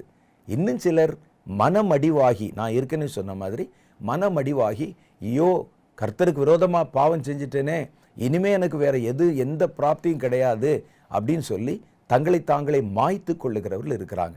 இன்னும் சிலர் இந்த மார்க்கத்தை விட்டே வெளியே போகிறவங்களும் இருக்கிறாங்க. நான் தான் விழுந்துட்டேனே, நீங்கள்லாம் பரிசுத்தவான்கள், நீங்கள் போங்கப்பா சர்ச்சுக்கு, நீங்கள் போங்கப்பா ஆராதனைக்கு அப்படின்னு சொல்லி புறப்பட்டு போகிறவர்களும் இருக்கிறார்கள். தாங்கள் விட்டு இந்த பழைய பாவத்துக்கு திரும்புகிறவர்களும் இருக்கிறார்கள். இதில் ஆரோக்கியமான முறை என்ன தெரியுமா? விழுதல் என்பது இயற்கையிலே மனிதர்களுக்கு அவருடைய வாழ்க்கையிலும் சரி, ஆவிக்குரிய வாழ்க்கையிலும் சரி, சின்ன சின்ன விழுதல்கள் என்பது நடப்பது இயற்கை என்பதை முதல்ல நீங்கள் புரிந்து கொள்ளணும். அப்படி விழுந்தால் அதிலிருந்து தப்பித்துக் கொள்வதற்கு வேதத்தில் என்ன மார்க்கம் கொடுக்கப்பட்டிருக்கிறது, நமக்கு என்னென்ன சந்தர்ப்பங்கள் கொடுக்கப்பட்டிருக்கிறது என்று விழுந்த நிலைமையிலிருந்து அதிலிருந்து தப்பித்துக் கொள்வதற்கான வழியை நீங்கள் ஆராயணும். இதில் இருந்து நான் எப்படி வெளியே வருவது, மறுபடியும் என்னுடைய ஓட்டத்தை நான் எப்படி துவங்குவது என்பதை நீங்கள் வேத வசனத்தின் பரிசுத்த ஆவியானுடைய உதவியோடு நீங்கள் அதை தேடணும். பாருங்க, இயேசு கிறிஸ்துவின் இரத்தம் சிந்தப்படாத காலத்தில் கூட தாவீது செய்த அவ்வளோ பெரிய பாவத்தில், ஒரு கொலை பாவம், ஒரு விபச்சார பாவம், இவ்வளோ பெரிய பாவத்தில் கூட அவர் கர்த்தரிடத்திலே மன்றாடி ஜெபித்த போது கர்த்தர் அவருக்கு அதிலிருந்து வெளியே வரவும், தன்னை சுத்திகரித்து கொண்டு மறுபடியும் தன்னுடைய ஓட்டத்தை துவங்கவும் ஒரு வாய்ப்பை அவருக்கு ஏற்படுத்தி கொடுத்தார். அதனால் சின்ன சின்ன விழுகைகள் வரும். அதற்காக விழுகுது என்பதை நம்முடைய வாழ்க்கையில் வாடிக்கையாகவும் வைத்து கொள்ளக்கூடாது. தன் பாவத்தை மறைக்கிறவன் வாழ்வடைய மாட்டான், அறிக்கை செய்கிறவன் மாத்திரமல்ல, அதை விட்டு விடுகிறவன் இரக்கம் பெறுவான். அதை அறிக்கை செய்வது மாத்திரமல்ல, அதை விட்டு விடவும் நம்ம செய்யணும். மறுபடியும் அந்த காரியம் வரும்பொழுது அதற்குள்ளே நம்ம போயிடாதபடி, விழுந்து விடாதபடி கவனமாக நம்ம நடந்து கொள்ள வேண்டியது அவசியம். அதனால் ஆவிக்குரிய வாழ்க்கையின் ஓட்டத்தில் ஓட ஆரம்பிக்கும் போது சின்ன சின்ன தடுமாற்றங்கள், சின்ன சின்ன விழுகைகள் வரும். இதைத்தான் நான் சொன்னேன். விழுதல் என்ற வார்த்தை பொதுவான வார்த்தையாக சொல்லப்பட்டால் கூட அது மனிதருக்கு மனிதர், இடத்துக்கு இடம் மாறுபடுகிறது. குழந்தைகள் விழுவதற்கும் வாலிபர்கள் விழுவதற்கும் வயதான பெரியவர்கள் விழுவதற்கும் வித்தியாசம் இருக்கிறது. தரையிலிருந்து விழுவதற்கும் ஒரு கொஞ்சம் சிறிய உயரத்திலிருந்து விழுவதற்கும் மாடியிலிருந்து விழுவதற்கும் மலையிலிருந்து விழுவதற்கும் வித்தியாசம் இருக்கிறது. அப்போ நம்முடைய விழுகை எப்படிப்பட்டது என்பதை பார்த்து அதிலிருந்து தப்பித்துக் கொள்வதற்கு என்ன மார்க்கம், அதிலிருந்து வெளியே வந்து இந்த விழுகையிலிருந்து மறுபடியும் எழுந்து நின்று என்னுடைய வேலையை செய்வதற்கு என்னால் என்ன செய்ய முடியும் என்பதை நம்ம யோசித்து பார்க்கணும். நான் ஏற்கனவே சொன்ன மாதிரி பேதுருவும் விழுந்தார், யூதாஸ் காரியோத்தும் விழுந்தான். ரெண்டு பேருமே செய்தது தப்பு தான். பேதுரு சொன்னார் ஆண்டவரிடத்தில், இன்றைக்கு இரவிலே நீங்கள் என் நிமித்தமாக இடர்லடைவீர்கள் என்று இயேசு சொன்ன போது முந்திக் கொண்டு பேதுரு சொன்னார், எல்லாரும் இடரல் அடைந்தாலும் ஆண்டவரே, நான் உம்மை விட்டு விலக மாட்டேன், நான் இடரல் அடைய மாட்டேன் என்று சொன்னார். அப்போ ஆண்டவர் சொன்னார், பேதுரு, சேவல் கூவுகிற நேரத்துக்கு முன்னால் என்னை நீ 3 தரம் மறுதலிப்பாய். மறுதலிக்கிறதா நானா?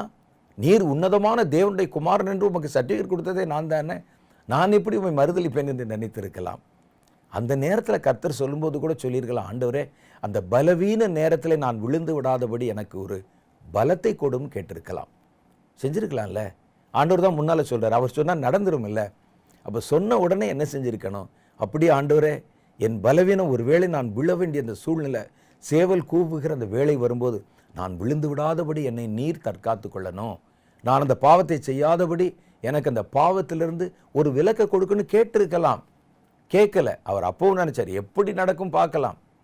அது யார் சொன்னாலும் எப்படி நடக்கும்னா, இயேசுநாதர் மேலே வைத்திருக்கிற நம்பிக்கை, அவர் மேலே வச்சிருக்கிற அன்பு, என் உடம்பை கிழிச்சு போட்டாலும், என்னுடைய உயிரை எடுத்தாலும், என் தலையை வெட்டினாலும் அவரை மறுதலிப்பனா பார்த்துக்கிறோம் அப்படின்னு நினச்சிருக்கலாம் ஒருவேளை. அதான் அங்கே நடந்தது. அவர் போய் உட்கார்ந்திருந்தார். இயேசுவை பிடித்து கொண்டு போகிறார்கள். அவரை கொண்டு போய் விசாரணைக்காக கொண்டு போகிறாங்க. அரண்மனை முற்றத்தில் வெளியே, அது குளிர்காலம், அந்த குளிர்காலத்தில் எல்லாம் நெருப்பு போட்டுட்டு உட்கார்ந்துருக்கிறாங்க. இந்த இடத்துலேருந்து பார்த்தோம்னா நேராக அந்த நியாய விசாரணை சங்கத்தில் என்ன நடக்கிறது என்பதை பார்க்கவும் முடியும், கேட்கவும் முடியும். அவ்வளோ தூரம். இவர் நேராக அங்கே உட்காந்துட்டு இயேசுவை பிடிச்சி இழுத்துட்டு போனாங்களே, இயேசுக்கு என்ன நடக்குது பார்க்கலாம் அப்படின்னு குளிர் காய்கிறவர்களோட குளிர் காய்கிற மாதிரி உட்கார்ந்து அப்படியே ஒரு பார்வை அங்கே பார்த்து கொண்டே இருந்தார். என்ன நடக்குது அப்படின்னு பார்த்தா, அந்த நேரத்தில் அந்த இடத்துல இருக்கிற ஒரு பெண், அவள் கொண்டு வந்து இந்த விறகுகளை உள்ளே கொண்டாந்து போடணும். குளிர்காயிற அடுப்பில் அதில் அந்த குளிர் குறையும் போது, அந்த நெருப்பு குறையும் போது கொண்டு வந்து சில விறகுகளை போடணும். அதை சுள்ளிகளை புறக்கி கொண்டு வந்த அந்த பொண்ணு சொல்கிறா, உங்களை நான் எங்கேயோ பார்த்துருக்கிறேனே, நீர் இயேசுவோடு கூட இருந்த மனிதன் தானே என்று கேட்டான். சுற்றி இருக்கிறவங்க அப்படியே திரும்பி பார்க்குறாங்க. உள்ள விசாரணை நடந்துகிட்டு இருக்கு. இயேசு இன்னும் உயிரோடு தான் இருக்கிறார். அவர் இரவு முழுவதும் விசாரிக்கப்பட்டார்.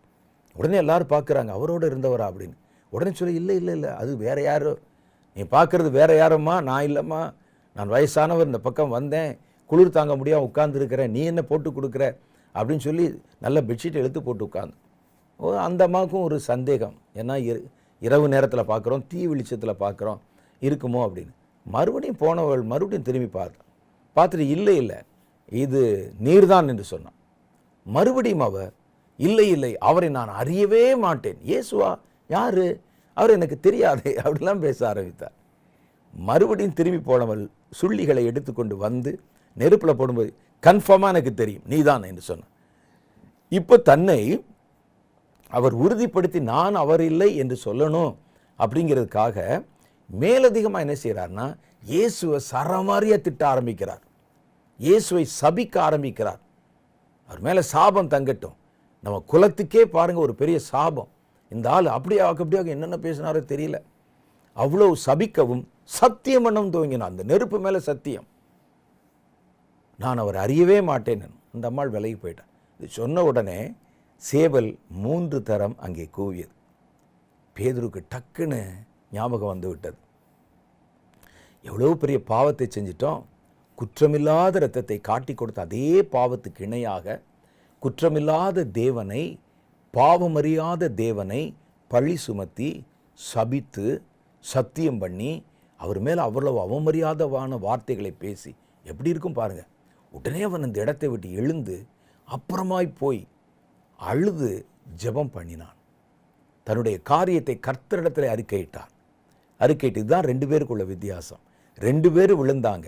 ஒருவன் எழுவதற்கான வழிகளை தேடினான், ஒருவன் அந்த விழுகையிலே நிரந்தரமாய் மூழ்கி போய்விட்டான். இதில் தான் நீங்கள் நம்முடைய வாழ்க்கையில் விழுகை என்ற ஒரு சம்பவம் வரும்போது நிதானிக்கணும். அந்த நேரத்தில் உங்கள் வாழ்க்கை அஸ்தமித்து போய்விடவில்லை. நீங்கள் பலவீனர்கள் என்று தெரிந்துதான் கர்த்தர் உங்களை அபிஷேகம் பண்ணி இருக்கிறார்.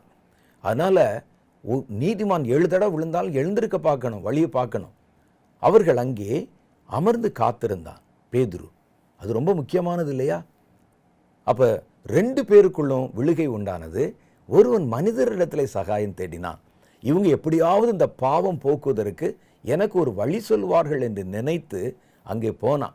ஒருவேளை அந்த காசை திரும்ப கொடுத்துட்டா இவங்க ராஜாட்ட பேசி தண்டனையை குறைத்து இயேசுவை விடுதலை செய்து விடுவார்கள் என்று கூட நினைத்திருக்கலாம். ஆனால் மனிதர்களுடைய உதவி அங்கே அவனுக்கு ஒன்றும் கொண்டு வரவில்லை. சாத்தான் வேற ஒரு பக்கம் அவன் இருதயத்தை தூண்டிக்கொண்டே இருக்கிறான். எவ்வளோ பெரிய மனிதன், எவ்வளோ பெரிய தேவகுமாரன், அவரை காட்டி கொடுத்து விட்டாய், விலைக்கு வித்துட்டா, இனி உனக்கு வழி இல்லை, இன்னும் உனக்கு பரலோகத்திலும் சகாயம் இல்லை, செத்துருன்னு சொன்னோடனே நான்று கொண்டவன் செத்தான். அப்போ அவனுக்குள்ள எவ்வளோ ஒரு குற்ற உணர்ச்சி இருந்திருக்குன்னு பாருங்க. பாவ உணர்ச்சி வருவது அவசியம். ஆனால் அந்த பாவ உணர்ச்சியில் நீங்கள் என்ன முடிவெடுக்கிறீர்கள் என்பதுதான் முக்கியம். ரட்சிக்கப்படுவதற்கு முன்னால் பாவ உணர்வு நமக்கு ஏற்பட்டது. பாவ உணர்வு நமக்கு யாரோ சொன்னாங்க, அதை நினைச்சு பார்த்தோம். பரிசுத்த ஆவியானவர் பாவ உணர்வை உண்டு பண்ணினார். என்னென்ன தவறு செய்தோம், என்ன பாவம் செய்தோம், எல்லா பாவத்துக்கு அடுத்த காரியத்தையும் கர்த்தர் நமக்கு வெளிப்படுத்தி காண்பித்தார். அந்த பாவ உணர்ச்சி, குற்ற உணர்ச்சி வந்த உடனே கர்த்தருடைய பாதத்தில் போய் அழுதோம். ஆண்டவரே, ஆமா நான் பாவிதான், இந்த பாவமெல்லாம் என் மேலே இருக்குதே, நான் என்ன செய்வேன் என்று அழுதோம். ரட்சிக்கப்பட்டோம். பாவ உணர்ச்சி அவசியம். ஆனால் அந்த பாவ உணர்ச்சி வரும்போது, பாவ உணர்வு வரும்போது நீங்கள் என்ன முடிவெடுக்கிறீங்க என்பது தான் அங்கே முக்கியம். ஒரு விழுதல் உண்டாகும் போது கண்டிப்பாக பாவ உணர்வு வரும். பாவ உணர்வு வந்த உடனே எந்த முயற்சி நீங்கள் எடுக்கிறீங்க? அந்த பாவத்திலே முழுகி போக அல்லது பாவத்தோட ஒத்து போக நீங்கள் ஆயத்தமாறீங்களா? அல்லது இந்த பாவத்திலிருந்து வெளியே வந்து மறுபடியும் உங்களுக்கு என்று நியமிக்கப்பட்ட ஓட்டத்தை ஓடுவதற்கு நீங்கள் ஆயத்தப்படுகிறீர்களா என்பது தான் நம்ம ரொம்ப கவனமாக கவனிக்க வேண்டிய ஒரு காரியம். பாருங்கள், பேதுருனுடைய விழுகை என்பது எப்பவுமே சடனாக ஒரே நேரத்தில் வந்துடாது. வேத வசனம் சொல்லுகிறது, பின்பு இச்சையானது கர்ப்பம் தரித்து பாவத்தை பிறப்பிக்கும், பாவம் பூரணமாகும் போது மரணத்தை பிறப்பிக்கும். ஒரு கர்ப்பத்தில் குழந்தை எப்படி உண்டாகுதோ அது மாதிரி தான் இந்த பாவம் கொஞ்சம் கொஞ்சமாக ஒரு மனிதனுடைய எண்ணத்துக்குள்ளே உண்டாக ஆரம்பிக்கும். ஒரே நாள்லாம் உண்டாயிராது. நம்ம குணத்தை, சுபாவத்தை நீங்கள் ஒவ்வொரு நாளும் ஆராய்ந்து பார்த்தால் விழுவதற்கு ஏதுவான பல கிரியைகள், பல சுபாவங்கள் நம்முடைய வாழ்க்கையில் இருக்கிறத நீங்கள் பார்க்கலாம். இந்த குணத்தை நீங்கள் கண்டுகொள்ளாமலோ அதை தவிர்க்காமலோ விட்டுவிட்டால் நாளடைவில் அது கொஞ்சம் கொஞ்சமாக கர்ப்பம் தரித்து கர்ப்பத்தில் ஒரு குழந்தை உண்டாகிற மாதிரி உண்டாகி பாவமாக அது தன்னை வெளிப்படுத்த ஆரம்பிக்கும். வேதம் அதனால் தான் சொல்லுகிறது, பின்பு இச்சையானது கர்ப்பம் தரித்து பாவத்தை பிறப்பிக்கும், பாவம் பூரணமாகும் போது மரணத்தை பிறப்பிக்கும். அப்போ ஒரு மனிதன் விழுகிறான் என்றால் திடீர்னு என்றெல்லாம் கீழே விழுவதில்லை. அவன் விழுவதற்கு முன்பாக, ஆவிக்குரிய வாழ்க்கையில் விழுவதற்கு முன்பாக அவனுக்குள்ளே விழுவதற்கு ஏதுவான சில சுபாவங்கள் இருந்திருக்கும். அதை அவர்கள் தன்னுடைய அனுதின வாழ்க்கையில் சோதித்து பார்த்து நீக்காமலும் நிவர்த்தி செய்யாமலும் இருந்திருப்பாங்க. அதனால்தான் அந்த செய்தியினுடைய துவக்கத்தில் சொன்னேன், உங்கள்கிட்ட தப்பு இருக்கோ தப்பு இல்லையோ, பாவம் இருக்கோ பாவம் இல்லையோ, தினசரி இரவு நேரத்தில் உங்களை நீங்களே தற்பரிசோதனை செஞ்சு பார்க்கணும். சின்ன சின்ன குணம் உள்ளே இருக்கும், அது பார்த்தா வெளியே பார்த்தா ஒரு பெரிய பாவமாக தெரியாது. ஆனால் இந்த குணமே நாளாவட்டத்தில் வளர்ந்து பாவத்தை பிறப்பிப்பதற்கு காரணமாய் அமைந்துவிடும். பேதுரு இயேசுவை பற்றி இப்படி பேசினார் நம்ம சொன்னோம்ல, அதுக்கு முன்னால் அவர்கிட்ட இதற்கு ஏதுவான என்னென்ன குணங்கள் இருந்தது என்பதையும் நம்ம பார்த்துடலாம். முதல் காரியங்கள் பாருங்க, கர்த்தர் பேதுருவை மற்ற சீஷர்கள் நடுவிலே உயர்ந்த இடத்துல அவரை வச்சிருந்தார். கர்த்தர் அவருடைய முக்கியத்துவத்தை நம்ம முதல்ல தெரிஞ்சுக்கிறோம். ஏன்னா அவர் கொஞ்சம் வயசான பெரியவர் மாத்திரம் இல்லை, முரட்டு விசுவாசம் உள்ள ஆள். பார்த்தீங்கன்னா ஒரு மாதிரி ஒரு குழந்தைத்தனத்தோடு, நீங்கள் அவரை பற்றி வர கேரக்டரில் பாருங்க, அவர் எல்லாவற்றிலும் ஒரு குழந்தைத்தனமாகவும் முரட்டுத்தனமாகவும் இருக்கிற ஒரு வயதான பெரியவர். அதனால் அவர் கர்த்தர் என்ன செஞ்சார்னா, அவருக்கு நல்ல கனம் கொடுத்து சீஷர்கள் நடுவிலே ஒரு பிரதான சீஷனாக ஒரு முக்கியமான இடம் கொடுத்து கர்த்தர் அவரை வைத்திருந்தார். கர்த்தர் அவரை அழைக்கும் போதே வாக்குத்தத்தத்தோடு அழைத்தார். சிலரை கர்த்தர் அழைக்கும் போது என்னை பின்பற்றி வா அப்படின்னு மாத்திரம் சொல்வார். ஆனால் இவரை கர்த்தர் அழைக்கும் போது ஒரு ப்ராமிஸ் கொடுத்து வாக்குத்தத்தம் சொல்லி தான் கர்த்தர் அழைத்தார். மத்தேயு சுவிசேஷம் 4வது அதிகாரம் 18-19 ஆகிய வசனங்கள் சொல்லுகிறது, இயேசு கலிலேயா கடற்கரை ஓரமாக நடந்து போகையில் மீன் பிடிக்கிறவர்களாயிருந்த 2 சகோதரராகிய பேதுரு எனப்பட்ட சீமோனும் அவன் சகோதரன் அந்திரேயாவும் கடலிலே வலை போட்டு கொண்டிருந்த போது அவர்களை கண்டு, என் பின்னே வாருங்கள், உங்களை மனுஷரை பிடிக்கிறவர்களாக்குவேன். என் பின்னே வாருங்கள் என்பது ஒரு கட்டளை, மனுஷரை பிடிக்கிறவர்களாக்குவேன் என்பது வாக்குத்தத்தம். உன்னை வச்சு பரலோகத்துக்கு மனிதர்களை சேகரம் பண்ணுகிற, மனிதர்களை நீ கர்த்தருக்கென்று ஆயத்தப்படுத்துகிற, மனிதர்களை உனக்கு கொள்ளை பொருளாய் கொடுக்க நான் தருவேன் என்பது ஒரு வாக்குத்தத்தம். அப்போ இது ஒரு பெரிய ஒரு விசேஷித்த ஒரு குணாதிசயம். சிலரை பார்த்து வலையை விட்டு என்னை பின்பற்றி வா அப்படின்னு சொல்லிட்டு கர்த்தர் போவார், பின்பற்றி போவாங்க. இவருக்கு வாக்குத்தத்தம் கொடுத்து கர்த்தர் அழைத்திருந்தார். இன்னும் அவருக்கு சில விசேஷமான காரியங்கள் என்ன இருக்குது பாருங்களேன். மறுரூப அனுபவம். இயேசு யார் என்பதை மறுரூப மலையிலே தம்முடைய சீஷர்களுக்கு அவர் வெளிப்படுத்தி காண்பித்தார். 3 சீஷர் தான், 12 சீஷரில் வெறும் 3 பேர் அழைத்து கொண்டு போனார். அதில் ஒருவர் பேதுரு. அங்கே போனப்போ தான் பார்த்தார், இவரா அவர். அவருக்கு ஆச்சரியம். இயேசு நின்று கொண்டிருக்கிறார், அவருடைய வஸ்திரம் எந்த சவர்க்காரத்தினாலும் எந்த வண்ணாராலும் வெளுக்கக்கூடாத அளவுக்கு ஒளிமயமாய் பிரகாசித்தது. அந்த இருட்டில் வெள்ளை உடை லைட்டு மாதிரி இருக்குது, கண்ணெல்லாம் கூசுது. அப்போது அந்த இடத்துல அவர் நடுவிலே வானத்திலிருந்து பரிசுத்தவான்கள் இறங்கி வந்து அவரோடு கூட சஞ்சரித்து பேசுகிறாங்க. அவர்களோடு கூட அவர் அங்கே அமர்ந்திருக்கிறார். இதெல்லாம் பார்த்தபோது ஆச்சரியம். நம்ம கூட இருந்து, நம்ம கூட சாப்பிட்டு, நம்ம கூட தூங்கி, நம்ம கூட விளையாண்டு இருக்கிற இவர் தேவனுடைய குமாரன். தேவனுடைய குமாரன் என்று சொல்லப்பட்டால் கூட நேருக்கு நேர் பார்க்கும்போது ஒரு விசுவாசம் வரும் பாருங்க, அது வேற. அது வரும்போது அவ்வளோ ஆச்சரியம் அவருக்கு. அவ்வளவு உயர்ந்த ஒரு இடத்துல கர்த்தர் வைத்து பிரதானமாய் தன்னுடைய ரகசியங்களை தெரிந்து கொள்வதற்கு அழைக்கப்பட்ட பாத்திரமாக பேதுருவை கர்த்தர் நினைத்திருந்தார். அந்த ஸ்தானத்தில் தான் வச்சிருந்தார். மத்தேயு 17வது அதிகாரத்தில் இந்த அனுபவத்தை பற்றி சொல்லப்பட்டிருக்கிறது. அடுத்த காரியம் பாருங்க, கடலில் நடக்கிறது. கடலில் நடக்கும்போது இயேசு கடலில் நடந்து வருகிறார். மற்றவங்களாம் ஒரு ஸ்பெக்டேட்டர் மாதிரி பார்த்துக்கிட்டு இருக்கிறாங்க, ஆச்சரியப்படுறாங்க, பரவசம் அடைகிறார்கள். இன்னும் சிலர் இது ஆவேசம் அப்படின்னு சொல்கிறாங்க. ஆனால் அதை பார்த்த உடனே பேதுரு சொல்கிறார், ஆண்டவரே இது நீரை, ஆனால் நானும் கடலில் நடக்க எனக்கு உதவி செய்யும் என்றார்.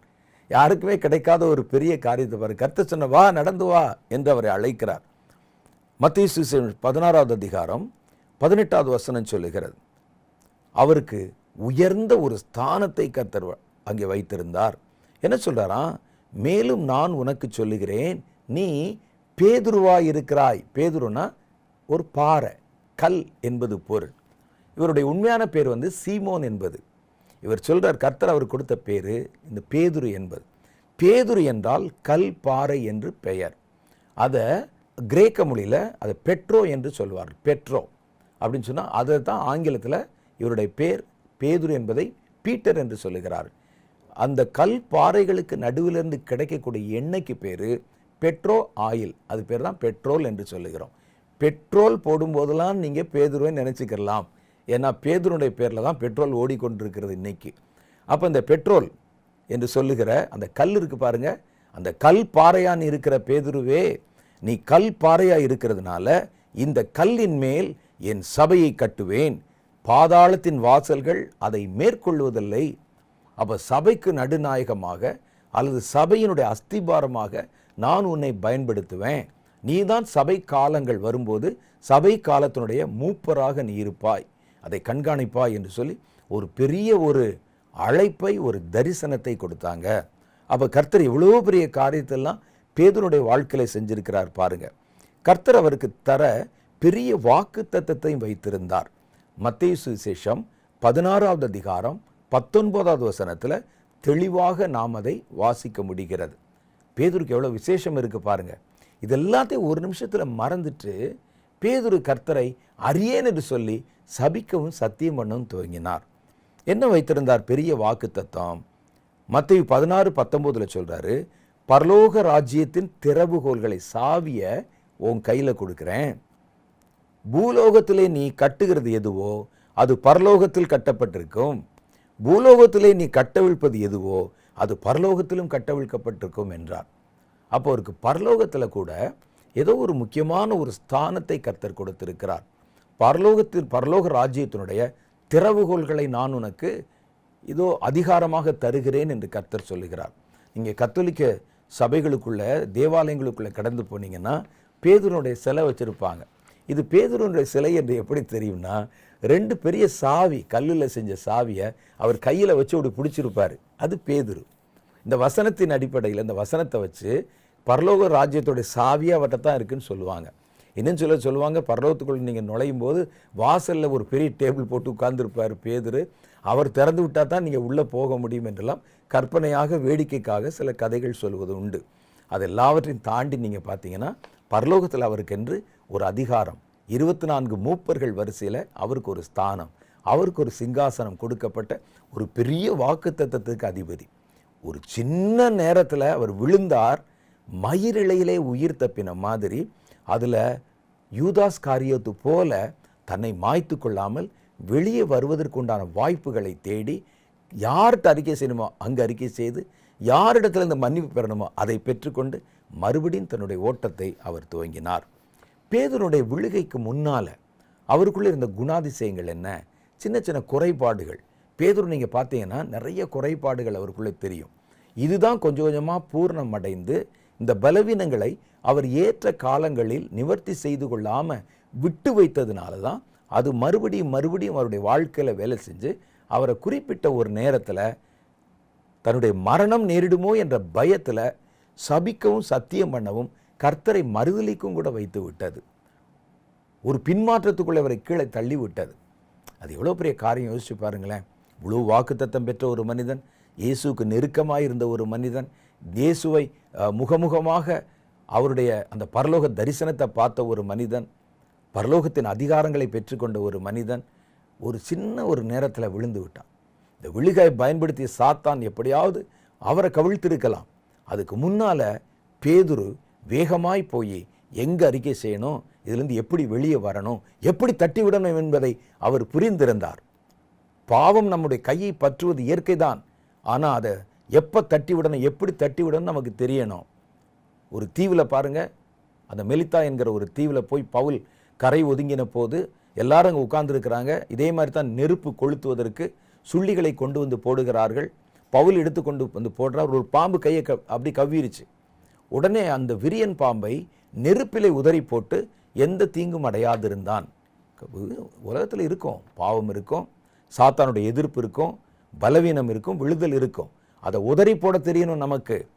இவருக்கு பாருங்க, தன் வாழ்க்கையில் அந்த சின்ன சின்ன பலவீனங்கள் குறைந்த அளவில் காணப்படும் போதே அதை சரி செய்யாமல் விட்டா அதுதான் பின்னால் கர்ப்பம் தரித்து ஒரு குறிப்பிட்ட நேரத்தில் நம்மை கர்த்தரை விட்டு வழி மாறவும் திசை திரும்பவும் அது ஏதுவாக அமைந்துவிடும்.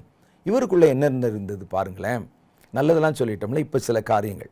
மத்தேயு சுவிசேஷம் 14வது அதிகாரம் 28வது வசனத்தில் இவருக்குள்ள ஒரு சந்தேகம் இருந்து கொண்டே இருந்தது இயேசுவின் மேலே. எல்லாம் சொல்லும்போது ஆமாம் ஆமாம் அல்லையோன்னு சொல்லுவார். ஆனால் எல்லாம் உள்ள ஒரு சந்தேகம். அவர் சொல்கிறார் பாருங்க, பேதுரு அவரை நோக்கி, ஆண்டவரே இது நீரே ஆனால், அந்த சந்தேகம் இது நீங்கள் தான் அப்படின்னு சொன்னால், அப்போ ஒரு சந்தேகம், நானும் நடந்து வர எனக்கு உதவி செய்யும் என்று கேட்டான். நான் நடந்து வந்து அது உண்மையிலே கடலில் நடக்க முடிஞ்சுன்னு சொன்னால் தான் உண்மை நம்புவேன். கர்த்தருடைய வல்லமை பார்க்க ஆசைப்படலாம், சந்தேகப்பட்டு அதை கேட்கக்கூடாது. ஆண்டவரே நீர் உம்முடைய முகத்தை எனக்கு வெளிப்படுத்தி காண்பித்தால் நீர் இருக்கிறீர் என்பதை விசுவாசம். சிலால் ஜெபம் பண்ணுவாங்க, ஆண்டவரே நீர் உண்மையான தேவன் என்றால் என்னை உமக்கு நீர் வெளிப்படுத்தி காண்பிக்கும். சொல்லக்கூடாது. கர்த்தரை பார்க்க விரும்புகிறோம், பேச விரும்புகிறோம், ஆனால் அதற்கு நம்ம இந்த வார்த்தையை பயன்படுத்தினா ஒரு சந்தேகம் இருக்கிறது என்று பொருள். அவர் உண்மையான தேவன் என்று தெரியாமல போய் அங்கே போய் உட்கார்ந்து இருக்கிற இவர் பாருங்க, அங்கே கடலில் நடந்து வருகிறார். இவருடைய மனசில் உள்ளுக்குள்ள ஒரு சந்தேகம் இருக்குது எப்பவுமே. அவர் சொல்றார், ஒருவேளை இது நீர்தானா? நீர்தானா இருந்தால் நானும் நடந்து வர செய்யும். மற்றவங்களாம் சும்மா உட்கார்ந்து இருக்காங்க, நானும் நடந்து வர எனக்கு உதவி செய்யும். அப்படி நடந்து அப்படின்னா என்ன அர்த்தம்? அப்படி நடந்து வந்தா இது நீங்க நான் நம்புறேன், இல்லாவிட்டால் இது ஏதோ ஒரு ஆவி, ஒரு தூதன் என்று நான் நினைத்துக் கொள்வேன் என்றான் இயேசு. அப்போ நானும் உம்மை போல நடந்து வர எனக்கு கட்டளையிடும் என்றார். இது சந்தேகத்தின் அடிப்படையில் உண்டான ஒரு ஸ்டேட்மெண்ட்டு. அதை நீங்கள் புரிஞ்சுக்கிறணும். ஆண்டவரே எனக்கும் கடலில் நடக்க ஆசையாக இருக்குது, உங்களுடைய மகிமையை நான் பார்த்தேன், உங்களுடைய பிள்ளைகள் எங்களுக்கும் அதை நீங்கள் கொடுக்கணும், நானும் நடக்க விரும்புகிறேன்னு சொன்னால் வேற. இது நீரே ஆனால் அப்படின்னா நான் இதை நம்பலை, நான் நடந்தால் நான் அதை நம்புவேன் என்பது அந்த ஸ்டேட்மெண்ட்டுடைய உண்மையான அர்த்தம். அதற்கு அவர் வா என்றார். அப்பொழுது பேதுரு படகை விட்டு இறங்கி இயேசுவினிடத்தில் போக ஜலத்தின் மேல் நடந்தான். காற்று பலமாயிருக்கிறதை கண்டு பயந்து அமிழ்ந்து போகையில், ஆண்டவரே என்னை ரட்சியும் என்று கூப்பிட்டான். உடனே இயேசு தன் கையை நீட்டி அவன் கையை பிடித்து, அற்ப விசுவாசியே ஏன் சந்தேகப்பட்டாய் என்றார். பாருங்க எவ்வளோ ஆச்சரியமாக இருக்குது பாருங்களேன். அப்போ அவ்வளோ பேர் உட்கார்ந்துருக்கிறாங்க படகுல. அந்த காட்சியை நீங்கள் கற்பனை கொண்டு வரணும். இயேசு கடலில் நடந்து வந்து கொண்டிருக்கிறார்.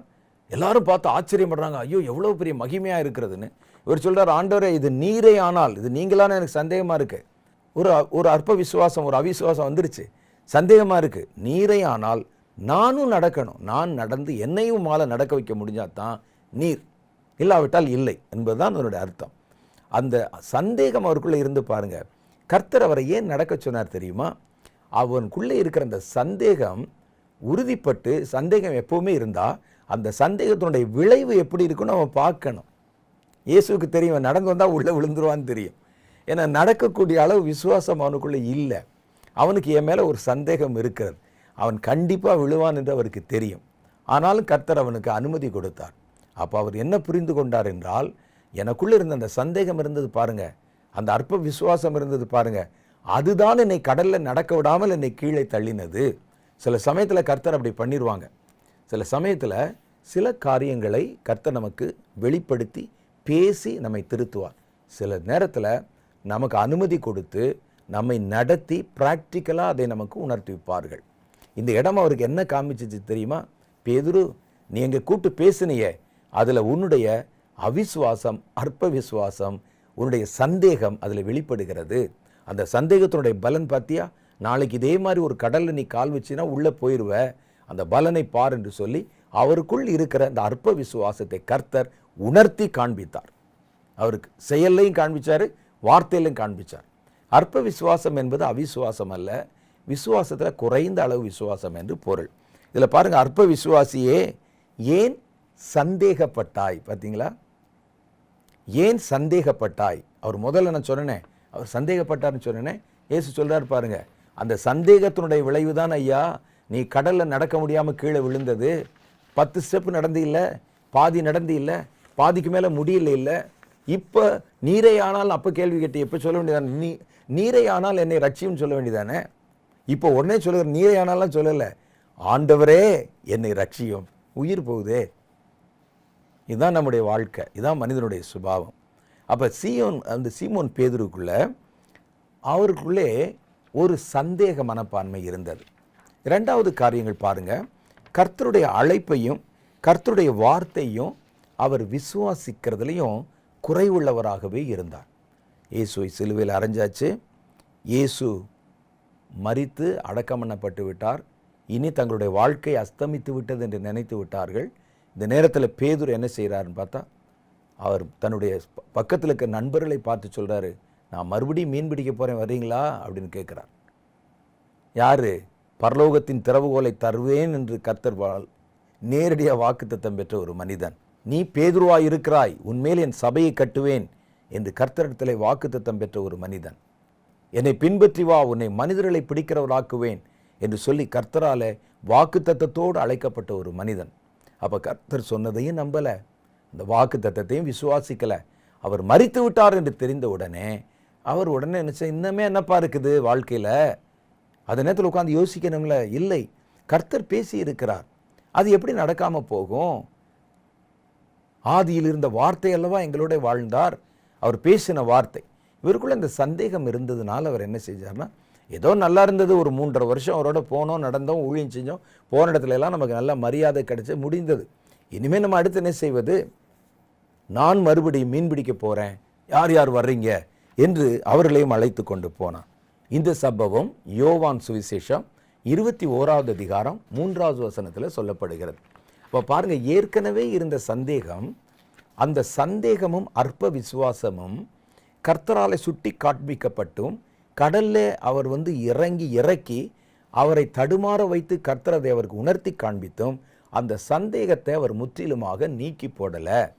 அந்த சந்தேகம்தான் அந்த அற்ப விசுவாசம் இப்போ அவிசுவாசமாக மாறிவிட்டது. அவர் சொன்ன வாக்குத்தத்தத்தை எல்லாம் மறக்க வைத்து விட்டது. அவர் என்னை அழைத்த போது என்னென்ன சொன்னார் எல்லாம் மறந்து விட்டது.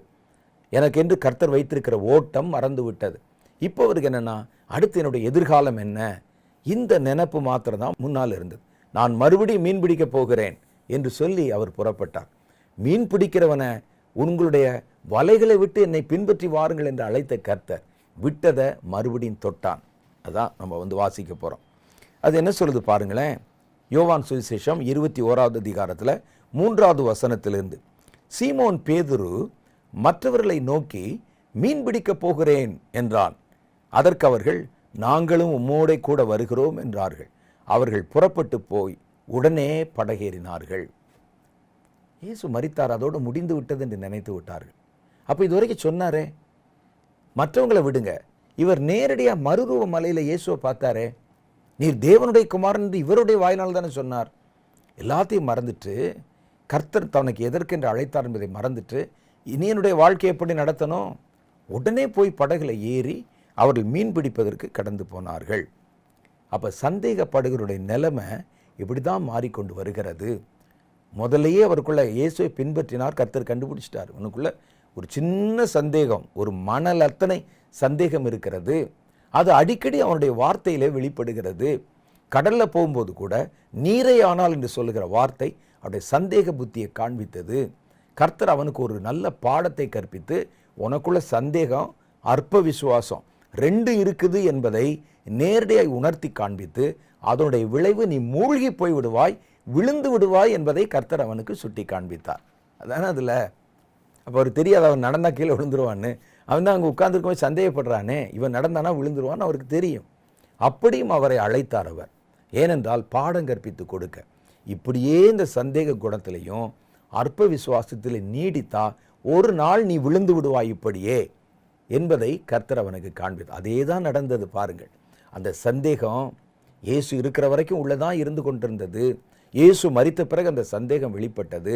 இந்த சந்தேக குணம்தான் அவரை கர்த்தரை மறுதலிக்கவும் சபிக்கவும் சத்தியவும் செய்ய வைத்து விழ வைத்தது. இந்த சம்பவம் பாருங்க, அப்படியே நமக்கு எதை காண்பிது பார்த்தீங்களா? அவருடைய அந்த விழுகையையும் எழுகையையும் காமிக்கிறது. இங்கே போய் கடலில் விழுந்தார். அந்த கடலில் விழுந்த நேரத்தில் அற்ப விசுவாசியாக இருந்தாலும் ஆண்டவரே என்னை ரட்சியும் என்று அழைத்தான். அப்போ கர்த்தர் அவனை கரம் பிடித்தார். இங்கே அந்த சந்தேகத்தை அப்படியே வைத்திருந்தான்.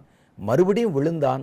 தன்னுடைய ஆவிக்குரிய வாழ்க்கையிலிருந்து கர்த்தரை அறியேன் என்று சபிக்கவும் சத்தியம் பண்ணவும் துவங்கினான். அதற்கு பிறகு ஆண்டவரே ரட்சியும் என்று தன் பாவத்தை அறிக்கை செய்தான். கர்த்தர் கரம் பிடித்து தூக்கினார். இனி அவனுடைய வாழ்க்கையில் அடுத்து நடக்க போகிற பெரிய காரியத்தை தான் இங்கே கர்த்தர் அவனுக்கு ஒரு ஓமையாக உதாரணமாக வாழ்க்கையில் நடக்கிற ஒரு நிகழ்ச்சியின் மூலம் சுட்டி காண்பித்தார். அதை புரிஞ்சுக்கிறணும்.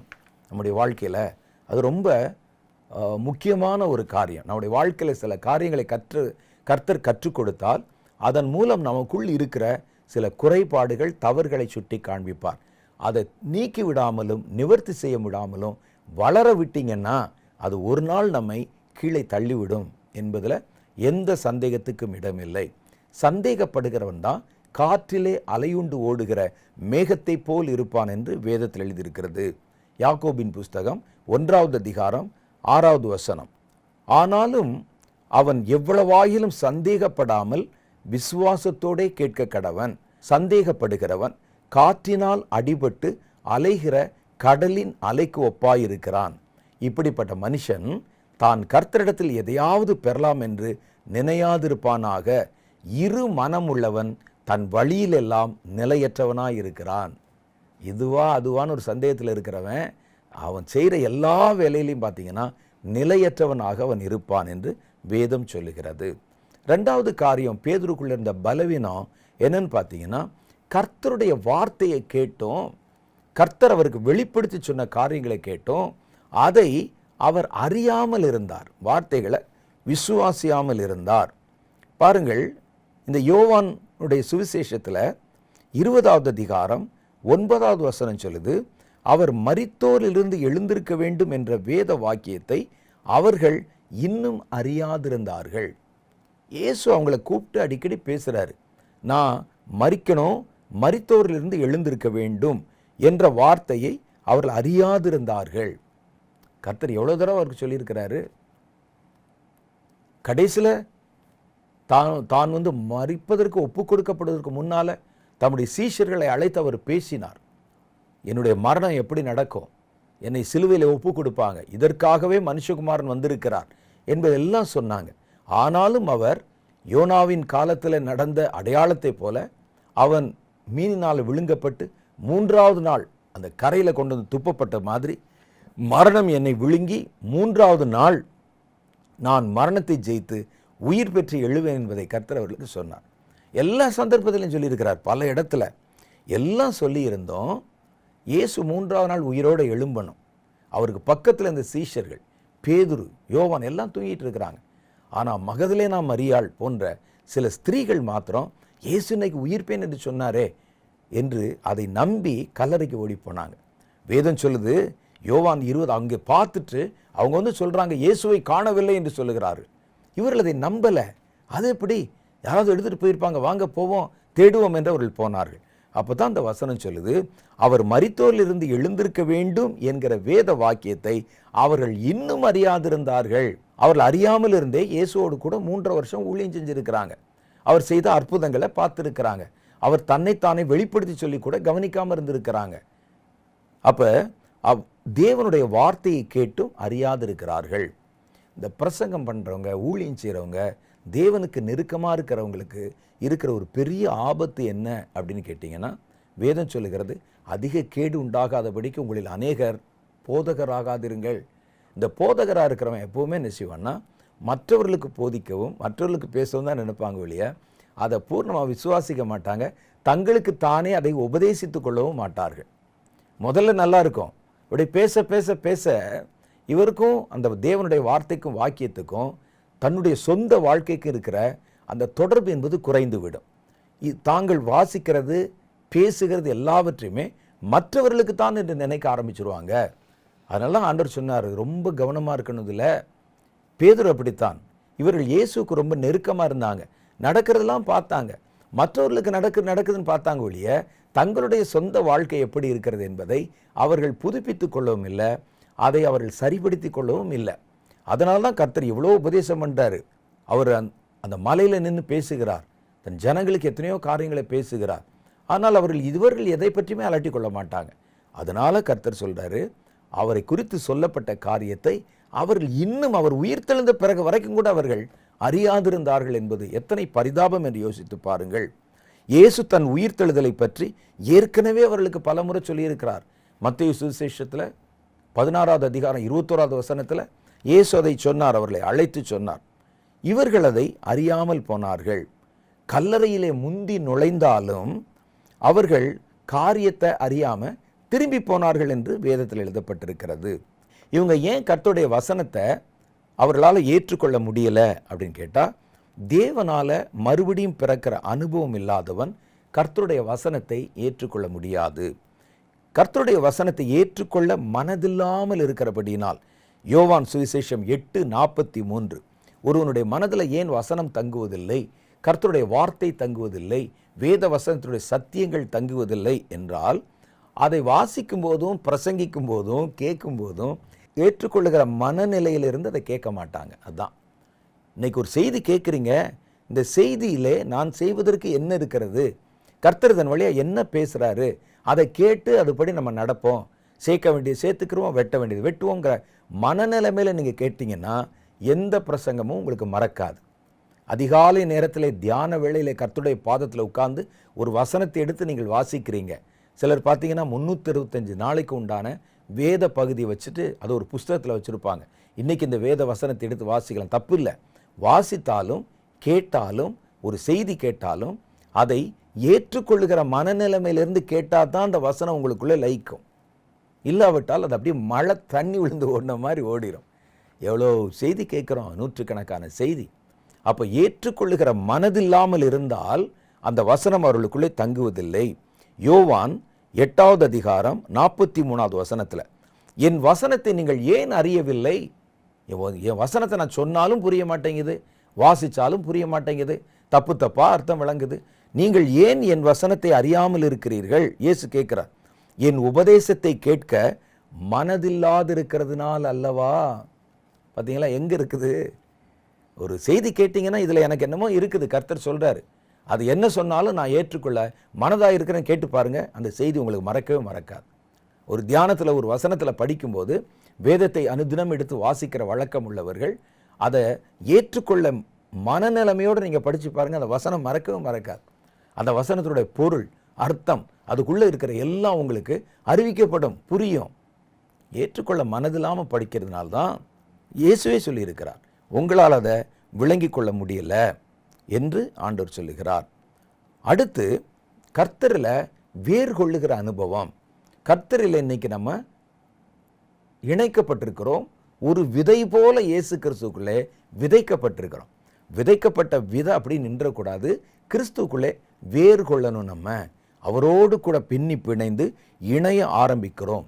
அப்படி ஆரம்பித்தா நீங்கள் கர்த்தரோடு நெருங்கி பழகிற அனுபவத்தில் இருக்கவங்க பாருங்கள், ஒரு வேதத்தை வாசித்தாலும் கர்த்தருடைய உபதேசத்தை கேட்டாலும் அதை அவர்கள் தெளிவாக விளங்கி கொள்ளுகிறார்கள்.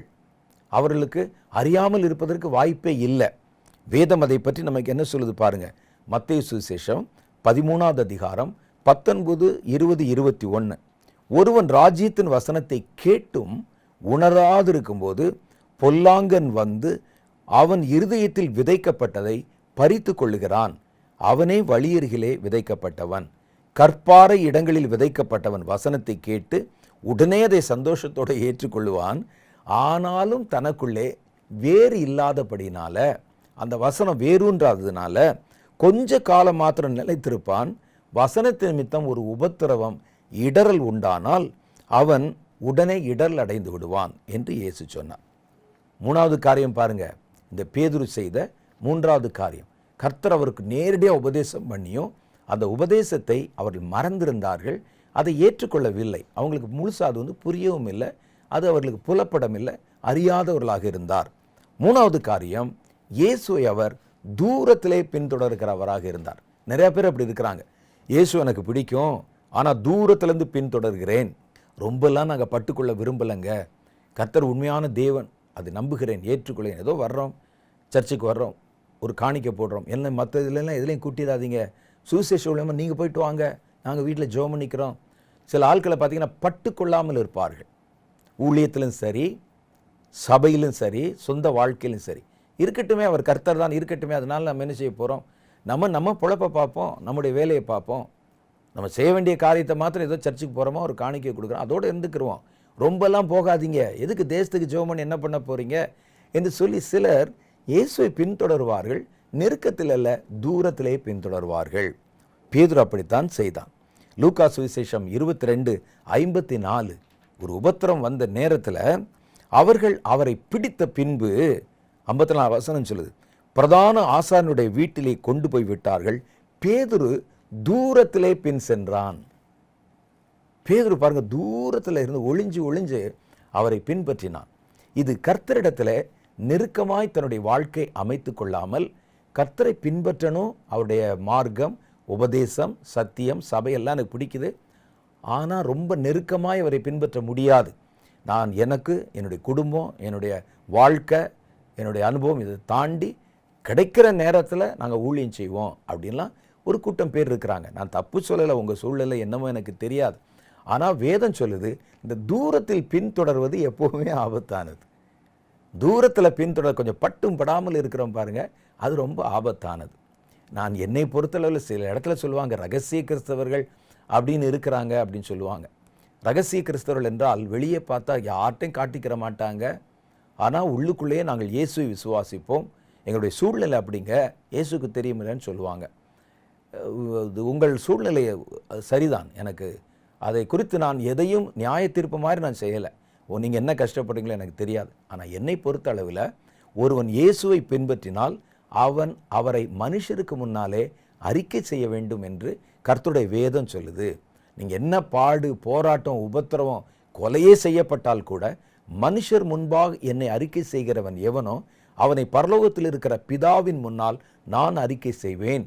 மனுஷர் முன்னால் என்னை மறுதலிக்கிறவன் எவனோ அவனை பிதாவின் முன்னாலே நானும் மறுதலிப்பேன் என்று இயேசு சொல்லி இருக்கிறார். அப்போ அந்த வைராக்கியம் நமக்கு வேணும். இப்போ நம்ம ரொம்ப தந்திரமாக ஞானமாக நம்ம நடந்து கொண்டு இங்கே பார்த்திங்கன்னா வேறு மத நம்பிக்கையில் இருக்கிற மாதிரியும் இன்னொரு பக்கத்தில் உள்ளுக்குள்ளே இயேசுவை நினச்சிக்கிட்டு இருக்கிறோன்னு சொல்லி நம்ம செய்கிறோம். ஒரு காலத்தில் இந்த விசுவாசத்துக்காகத்தானே மிருகங்களுக்கு நடுவிலே வீசெறியப்பட்டார்கள் குழந்தைகள்.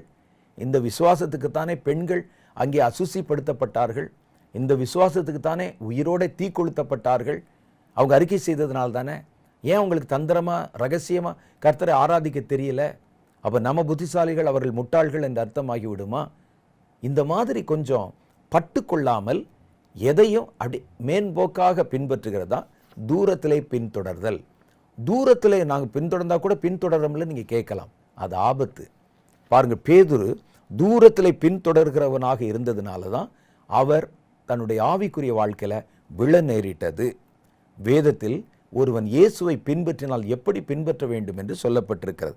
மத்தேயு சுவிசேஷம் 10வது அதிகாரம் 38வது வசனத்தில், ஒருவன் என்னை பின்பற்றி வர விரும்பினால் தன்னைத்தான் வெறுத்து தன் சிலுவையை எடுத்து என்னை பின்பற்றி வர கடவன். இதுதான் பின்பற்றுவது. பின்பற்றுன்னு சொன்னால் நாங்கள் பைபிளில் தினம் வசனம் படிப்போம், காரில் ஸ்டிக்கர் ஒட்டி கொள்வோம், கிறிஸ்தவ மத சின்னங்களை வீட்டில் வைத்துக் கொள்வோம். இது அல்ல. சபைக்கு போவோம், பாட்டு பாடுவோம். ஒருவன் என்னை பின்பற்றி வர விரும்பினால் அதற்கு வேதம் ஒரு அடையாளத்தை காட்டுகிறது. தன்னைத்தான் வெறுத்து தன் சிலுவை எடுத்து என்னை பின்பற்றி வர கடவன் என்று சொல்லுகிறார். அடுத்த ஒரு காரியம் சொல்றார், எபேசியர் 5வது அதிகாரம் 1வது வசனத்தில், பிள்ளைகளைப் போல என்னை பின்பற்றுங்கள். குழந்தை எப்படி தன் தகப்பனை நம்பி இவன் நம்மளை காப்பாற்றிடுவான் அப்படின்னு நம்பி அது எப்படி அவர்களை பின்பற்றுகிறதோ அதே போல் நீங்கள் பின்பற்றுங்கள் என்று கர்த்தருடைய வேதம் நமக்கு சொல்லுகிறது. பேதுரு பின்பற்றினான், ஆனால் அவர் முழுவதுமாக அவரை நெருக்கத்தில் பின்பற்றாமல் துன்பம் வருகிற நேரத்தில் தூரத்திலே பின்பற்றினான். அப்போ அவருக்கு கூட ஒரு உயிர் பயம் இருந்திருக்கிறது. இந்த தூரத்தில் பின்பற்றுவது என்பது எப்பொழுதுமே ஆபத்து என்பது கர்த்தருடைய வேதம் நமக்கு காட்டுகிற ஒரு சத்தியம். கடைசி ஒரு காரியம் இருக்கிறது. பேதுரு எப்பவுமே மனுஷருக்குரியவைகளை சிந்திப்பார். ஆவிக்குரிய வாழ்க்கையில், ஆவிக்குரிய சூழ்நிலையில் வானத்தை பூமி உண்டாக்கின இயேசுவோடு கூட வாழ்கிற அனுபவம் அவருக்கு வந்தபோது கூட அவர் உலகத்துக்கு அடுத்தவைகளை சிந்திக்கிறார், மனுஷருக்கு ஏற்றவைகளை சிந்திப்பார்.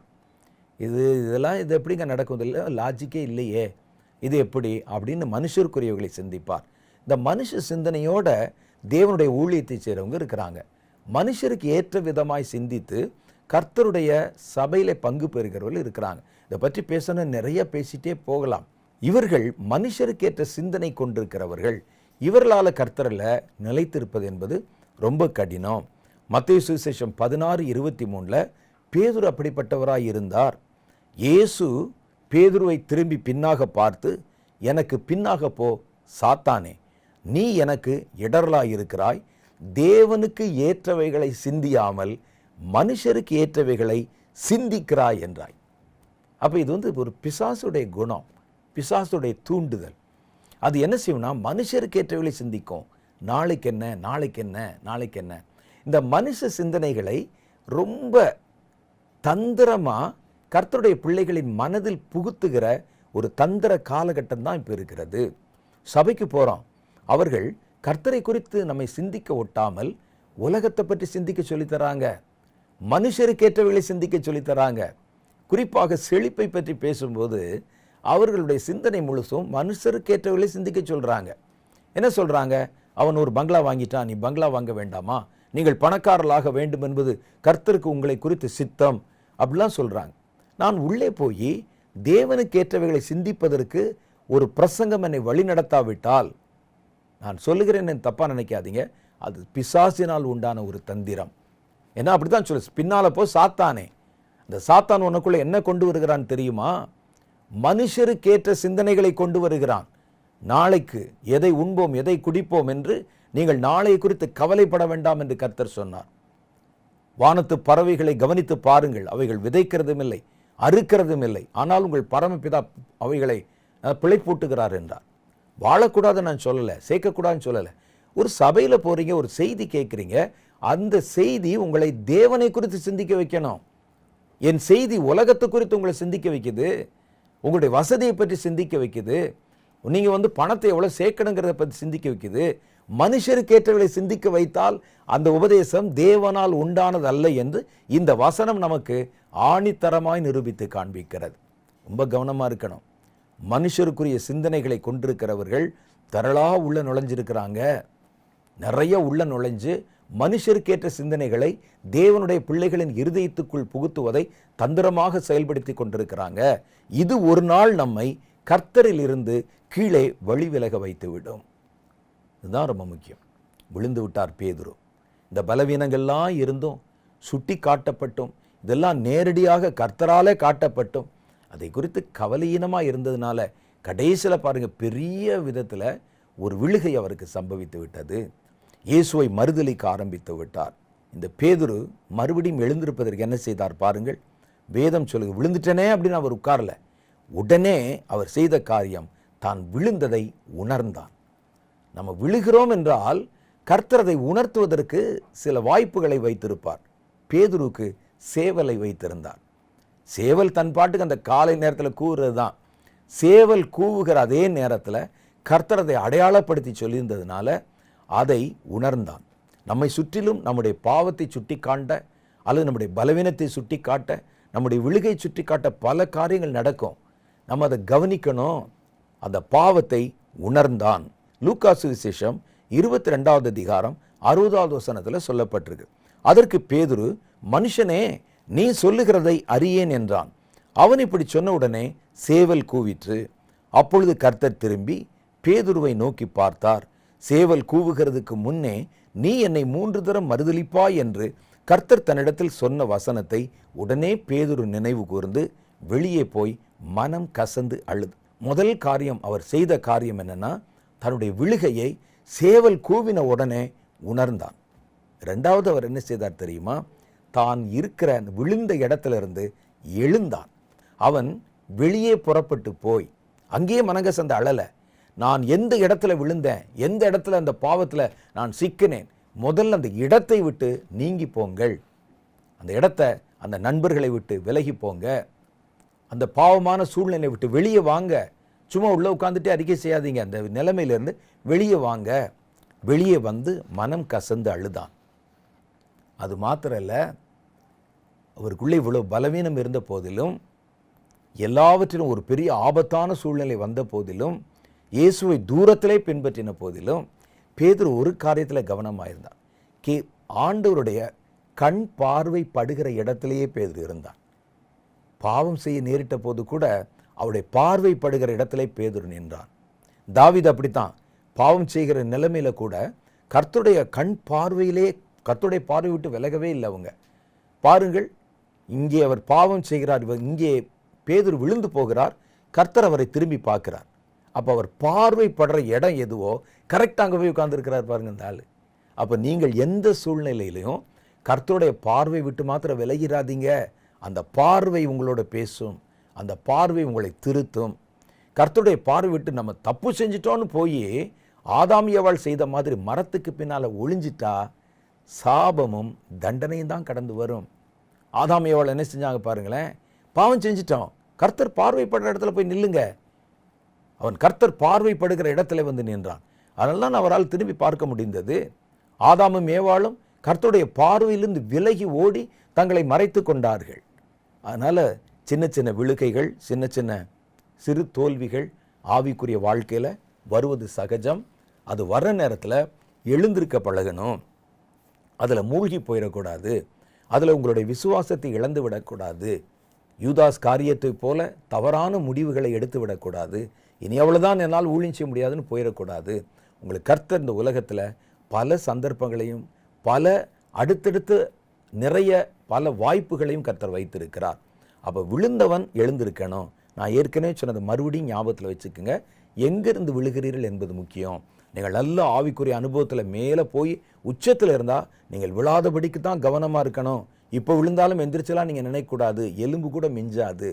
குழந்தை பிராயத்தில் 10 தடவை விழுவாங்க பிள்ளைகள், மறுபடியும் எழும்புவதற்கு முயற்சி பண்ணுகிறார்கள். வாலிபர்கள் விழும்பார்கள், சில காலம் அந்த பலவீனத்தில் கிடப்பாங்க, மறுபடியும் தங்களை புதுப்பிச்சுக்கிடுவாங்க. எங்கிருந்து விழுகிறோம் என்பது முக்கியம்.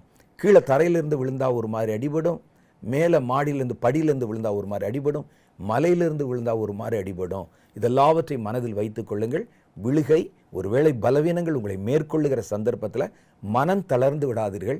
பேதுருவை நினைவிலை வைத்துக் கொள்ளுங்கள். மறுபடியும் எழும்புங்கள். கர்த்தர் தம்முடைய முகத்தின் பிரகாசத்தை உங்கள் மேல் பிரகாசிப்பிக்க பண்ணி உங்களை கண்டிப்பாக ஆசீர்வதித்து மறுபடியும் விட்ட இடத்துலேருந்தே தொடரவும் ஓடவும் உங்களுக்கு உதவி செய்வார்.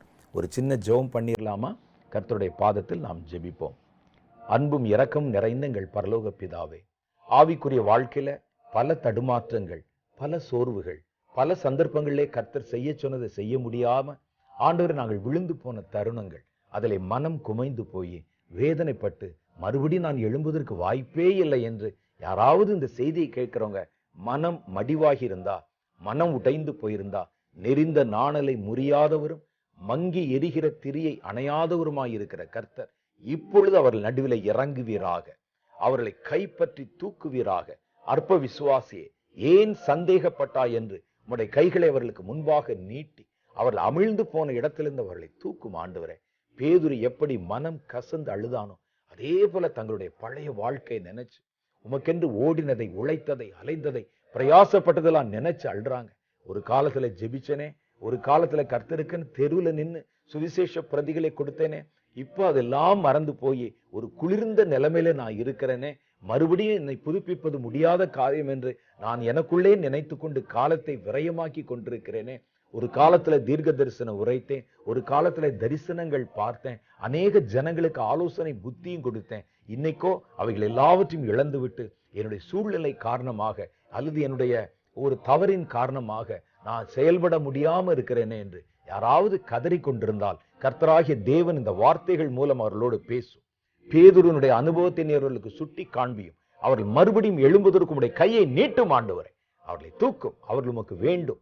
அவர்களை குறித்து நிறைய வாக்குத்தத்தங்கள் வைத்திருக்கிறேன், அழைப்பு வைத்திருக்கிறேன், ஓட்டம் வைத்திருக்கிறேன், தரிசனம் வைத்திருக்கிறேன். நாங்கள் மறுபடியும் மீன் வலைகளை எடுத்துக்கொண்டு கடலுக்குள் போவது உமக்கு விருப்பமல்ல ஆண்டவரே. நாங்கள் பரலோக ராஜ்யத்தின் திறவுகோல்களை பெறவும், பரலோக ராஜ்யத்தினுடைய மகிமையை நாங்கள் பார்க்கவும் தேவனால் அழைக்கப்பட்ட பாத்திரங்களாக இருக்கிறோம். பேதுருனுடைய வாழ்க்கை எங்களுக்கு நன்மையான பல பாடங்களை கற்றுத் தந்தது. இதை கற்றுக்கொண்ட நாங்கள் எங்களுடைய வாழ்க்கையில் இதை அபியாசப்படுத்த எங்களுக்கு உதவி செய்தரலாம். இந்த வார்த்தைகளை கேட்ட ஒவ்வொருவரின் மேலும் தேவனுடைய கிருபை தங்குவதாக, கர்த்தருடைய பிரசன்னம் தங்குவதாக, கர்த்தருடைய வார்த்தை நிலைப்பதாக. இயேசுவின் நாமத்திலே என் ஜெபங்களை கேளும் எங்கள் பிதாவே, ஆமென். ஆண்டவராகிய கர்த்தர் நம்மோட பேசினார். நம்முடைய இந்த நிகழ்ச்சியை நமக்கு ஆசீர்வதித்தார். மெய்யாகவே இந்த வார்த்தை, இந்த செய்தி உங்கள் வாழ்க்கையில பேசியிருக்கும் என்று நான் நம்புகிறேன். கர்த்தர் தொடர்ந்து உங்களோட கூட இருந்து உங்களை நடத்தணும். உங்களுக்கு கர்த்தர் வைத்திருக்கிற வாக்கு தத்தங்களை சுதந்திரிக்கிற வரைக்கும் எத்தனை இடரல், சோர்வு, தடுமாற்றம் வந்தாலும் மறுபடியும் பலன் கொள்ளத்தக்கதாக கர்த்தர் உங்களுக்கு உதவி செய்யணும் என்ற நன்மையான வேண்டுதல்களோடு உங்களிடத்திலிருந்து நன்றி கூறி விடைபெறுகிறேன். கர்த்தர் உங்களை ஆசீர்வதித்து காப்பாராக. ஆமென்.